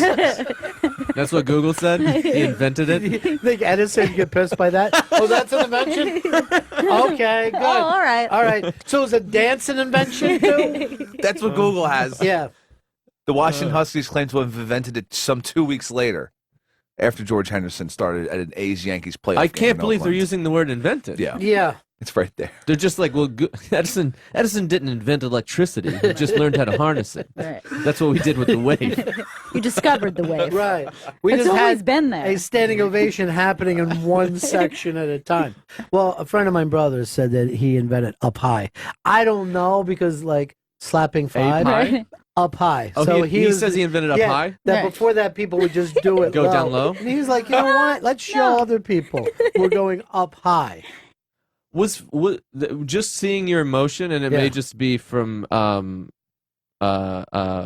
muscle memory kicking in, but your low five looks like you're passing drugs. Well, is that where it started? No, it started as Skin Me, right? It was Yeah, like a Skin thing Me. like Yeah. that. It was like this was the old jazz musicians would do Skin Me. Okay. Real soft, real slow. And it was like, Sexy. just give me some skin. And then, of course, like anything that is even slightly cool came out of the black culture, right? And then they say, I think it was like the early 80s guys, and they're giving that to the Dodgers, who did the high five on home runs. And then they go back to the Oakland A's for either doing the pound or two arms up together. So it all comes from sports. A lot of it comes from sports or music. Those are the two Yeah. things. I mean, other people are working for a living, and they don't have, They don't have the time you know, to you're not create all gonna- these hand motions. Welders aren't going to go, what if we do a thing with our feet? You're on fire. Oh, Jesus. I forgot. Yeah. We're welding. All right, let's go over this guy. Scott, go ahead, buddy. Hey, Ron. Hey, man. Hey, I think today's version of the rainbow wig guy is that Marlins man. You know, he buys the primo tickets to all the sporting events and wears his orange whole Marlins look, and he shows up at the World Series, the Super Bowl, everything. I don't know the story behind the guy. Well, there was a guy that for He's like a lawyer. He owns a law firm. yeah, there was a guy, and I like this guy that snuck into something like the first 25 or 30 Super Bowls. He would just show up. He'd be like the FedEx man, or he would dress. And Really? He. I had- love that guy. Way Yeah. more than this Marlins guy. Yeah, the Marlins guy is just a guy who's willing to go big on. I was at a tickets. Dodgers game. Is this a thing of like you can't buy yourself a TV show, but Right. you can buy you being on TV, Right. and then blogs will say it. Sure. So he's like a dude. Something's missing. He didn't have enough family or something. But I was at a Dodgers game and I saw him, and he's there. He just is in the Marlins gear. And is that the guy that snuck in on everybody's shoulders? Yeah. This is Dion Rich. Yeah, and he just picked up Landry. Yeah. He just went and picked up Landry with the rest of the team. We did it. The Marlins guy, I was like at a Dodgers game. I go, "Oh, did you go to the finals game last night?" And he goes, "Yeah, going tomorrow too." Then I'm going to, and then he just started listing off, and I was like, "All right, I see what this is about." Yeah. I get it. I'm gonna watch him. I'll see you. And now he gets to go there, and people will see him, and they'll pose with him and stuff, and he'll feel good about himself. But any kind of getting through after a 9/11 security is weird. I was standing on 2001? Yeah, I was standing on the 2001. The other 9/11. Well, they say this year, watch out, but that's just me. But I was standing on the sidelines for a whole first half of a NFL game, and then in the second half, we're just standing there, and the guy comes over and he goes, What are you guys doing?" And I go, covering it for radio. And he goes, what are you talking about? Who? How? And I go, you know what? We're just going to go. And he's like, wait. I go, no, I just fucking said to you, we're leaving. We're going back up to our booth. Because we were down early. You know, we had the field Right. passes. And then everybody else left. And we said, what would happen if we just stood over here? For I a love. while? Yeah. I gotta find this guy that snuck into all these football games. I love any move like that. He did it all through like the 60s and the 70s. And The Oscars. The Oscars. He would just do shit like this. Oh my god. Yeah. I mean, that's the thing. He's with Gwyneth Paltrow, and she's just going to think, well, this dude belongs here. Yeah, It's sure. like we're all here together. No big deal. And this was just his. I don't know, but did he ever write a book? I know there might have been a 30 for 30 on him or something. I snuck into a matinee of Furious 7 one time. How was that? I didn't get as much press as I thought. You know, Joe can do an impression of finding out there's going to be a new Furious 7 movie. Wait, is it for family? All right, I'll go. Wait, they got Michelle. We gotta go get Michelle. Go see Furious 7. I hope he comes in here one day. I'm going to make him do that for you, and then I'll have him just start swinging at you. I'll be sick that day. He's like sausage colored. I don't know if that's a bad thing to say, but I think it probably is. I think if you say that someone's skin is sausage Wait, me colored. or Vin Diesel? Yeah, or maybe I should say you at this point because it Yeah, seems like it's it'd be better. less on Yeah. Twitter. But I feel like I'm just maybe it's bad. Maybe I won't be friends with him after that. And maybe I was just going through. You know what? I was going through for these parts. This gentleman with the sausage-colored skin. That's what they're is looking for. Interesting. It's Call him- his booker. It's him and one of the racing hot dogs at Milwaukee during the 7th inning, going up for it. You never know where they're going. They take those short steps. No one. And again, kids are cheering and adults are just annoyed. I don't know who won, honey. Watch the game. Game's about to It's rigged. It's rigged, sweetheart. Yeah. You already had ice cream, so not right now. Maybe later. The amount of things that children want to buy at marked up prices Yeah. at any game. Well, they don't understand price of things, so they're Can we just like, I don't understand why we can't have this. Right. Can we get those peanuts? Well, honey, I know you see them there, and that's $16. And there's like 8 of them. And I can take that $16 and give you peanuts for the next 10 months. That's how cheap peanuts normally are, unless they're in this one round building. No, you can't have peanuts. I'll get 2 beers. Yeah. Yeah, give me the large 36 $24 ones. Yeah. Yeah, make it hot, too. Yeah. Really pissy hot and flat. Love them hot. Yeah. Could you put your thumb in? Yeah, I see. Yeah, yeah, Good. yeah. Just put it right in the top there. Pass it down. Pass it. That is the funniest shit, that the markup on food in those places. It's worse than any drug markup has ever been in history. I think it's so cruel too that they make you like throw out your water beforehand. Right. Throw that out and buy it for $8 once you walk inside. Throw out the reasonably priced things that you're bringing. I remember the first game that I go to. So we're going up there, my Uncle Bill, right? We're going to a football game, and it's fucking freezing. And my father's complaining about how cold it is. My uncle's like this, "Don't worry, Lee. I got the radio." So he has this hollowed out radio, right? Transistor radio, where he has taken like where you would normally see the stations, and he's put a thermometer there. And he's just pulling it out and just taking big hits, and they're passing it around. And this was at an Eagles game. I'm like 4 or 5 years old, and it's freezing out. And here are all the men in my life that I care about and I respect, and they're all pounding whiskey. And this, to a child, felt like they'd taken me to a riot. It was in Philadelphia. There was fights, and it spilled onto the field. People were, and everybody. I'm like, why have they brought me here? I am the least safe person in this entire place. And I'm not kidding. There must have been 200 fights, and apparently something happened on the field. You know what I mean? There's something went back and forth on the field. I couldn't stop looking at the melee that was taking place all around me. Do you think your mom knew how rough it was? She definitely never wanted me to be a pussy, though. She was Right. always like, "Go with the boys. Right. You know, your hair's curly. Go with them, or else life won't be easy for you." My mom was always like hit back and all that Right. kind of shit.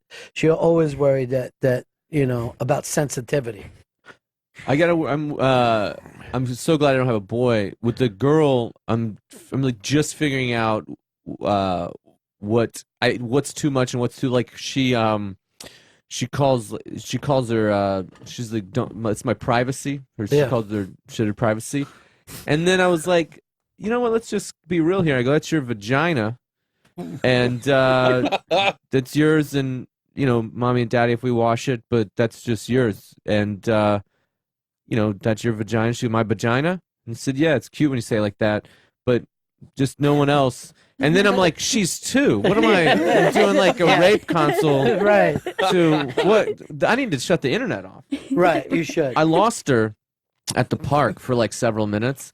Unbelievable. And the scenario, I was like, well, she's a sex slave now. Well, that Right. part's over. And it was probably 2 or 3 minutes, and I went to full panic mode, screaming. It's horror to It's- not have a child with you. And that's where we talk about your vagina. So, but yeah, you don't know the kind of fear a friend of ours, they're on the beach, can't find the kid. So we're running around, we're running through the beach, we're looking for, you're looking in the water just to see a floating body, right? Oh, no. And this fucking kid had decided to go back to the house and take a shit, right? And then started watching TV. Oh. And fucking, it was Dee's kid. Yeah. And so much time had gone by. And it was all, you live like you have lost a child after that. Like you get the child back, you're happy, and then you spend the rest of the next couple of days living like you've lost the child. I'd lost her long enough that I started thinking of what I'm gonna say to my chick. Like I started thinking I'm in trouble. Like you've lost your kid for long enough that you've dealt with the grief and you're worried about what it's gonna do to you. I was like, I don't know how I'm even gonna say this. Like you lost a 2-year-old. She's small and she's like built to lose. But where did she go? She was playing with this girl who's about 5, who the scenario I thought was like, well, maybe that girl's like a bait girl. Right. And they get her playing, and then they bounce them into the van or, small SUV where they drive.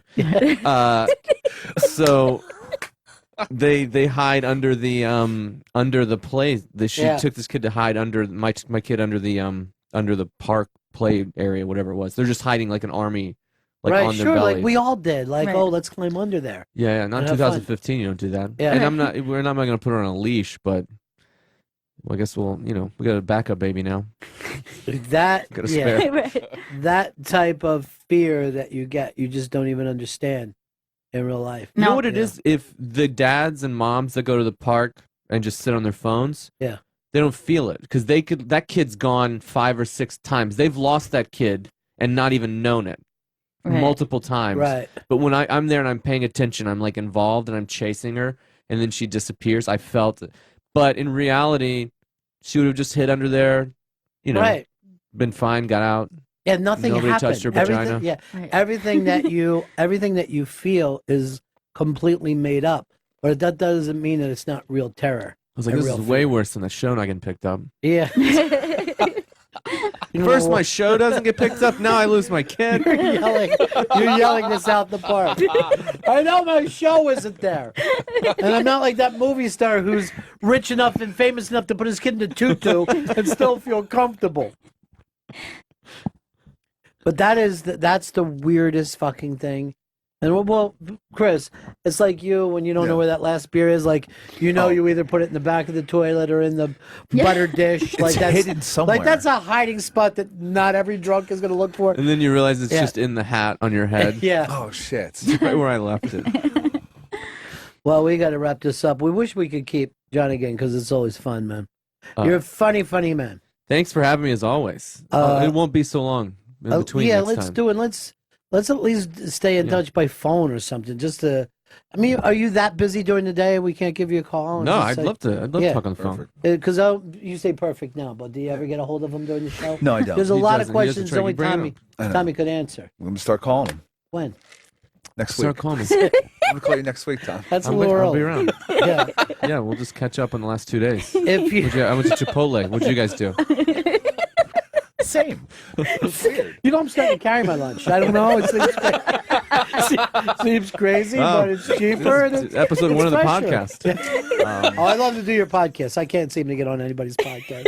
And if you want, I'll listen and critique You know what I'm it. gonna do? I'm gonna if I do it, I'm gonna have regular, normal people guests because they never get asked to be on somebody's podcast, right? And some of them have to be interesting. So you'll just have the listeners. If you're a listener to this podcast, you can be on. Yeah, you what can do be you do? on. You work at Chipotle? Helium Comedy Club in Philadelphia, Thursday, July 9th through Saturday, July 11th. HeliumComedyClub.com for tickets. Tommy, we'll see you later, my friend. Sure. That's it Thanks for us for the 4th. Anything we need to promote before we get out of here? No, we're good. We're back live next Wednesday. But we're going to be playing some best ofs, and we're recording stuff to, set that up. So it's like we're not even going. All right. We'll see you guys again in 1974. Ladies and gentlemen, the evening is over. We hope you all enjoyed yourselves, and we'll see you all again in 1974. Good evening! Blue jean baby, LA lady, seamstress for the band.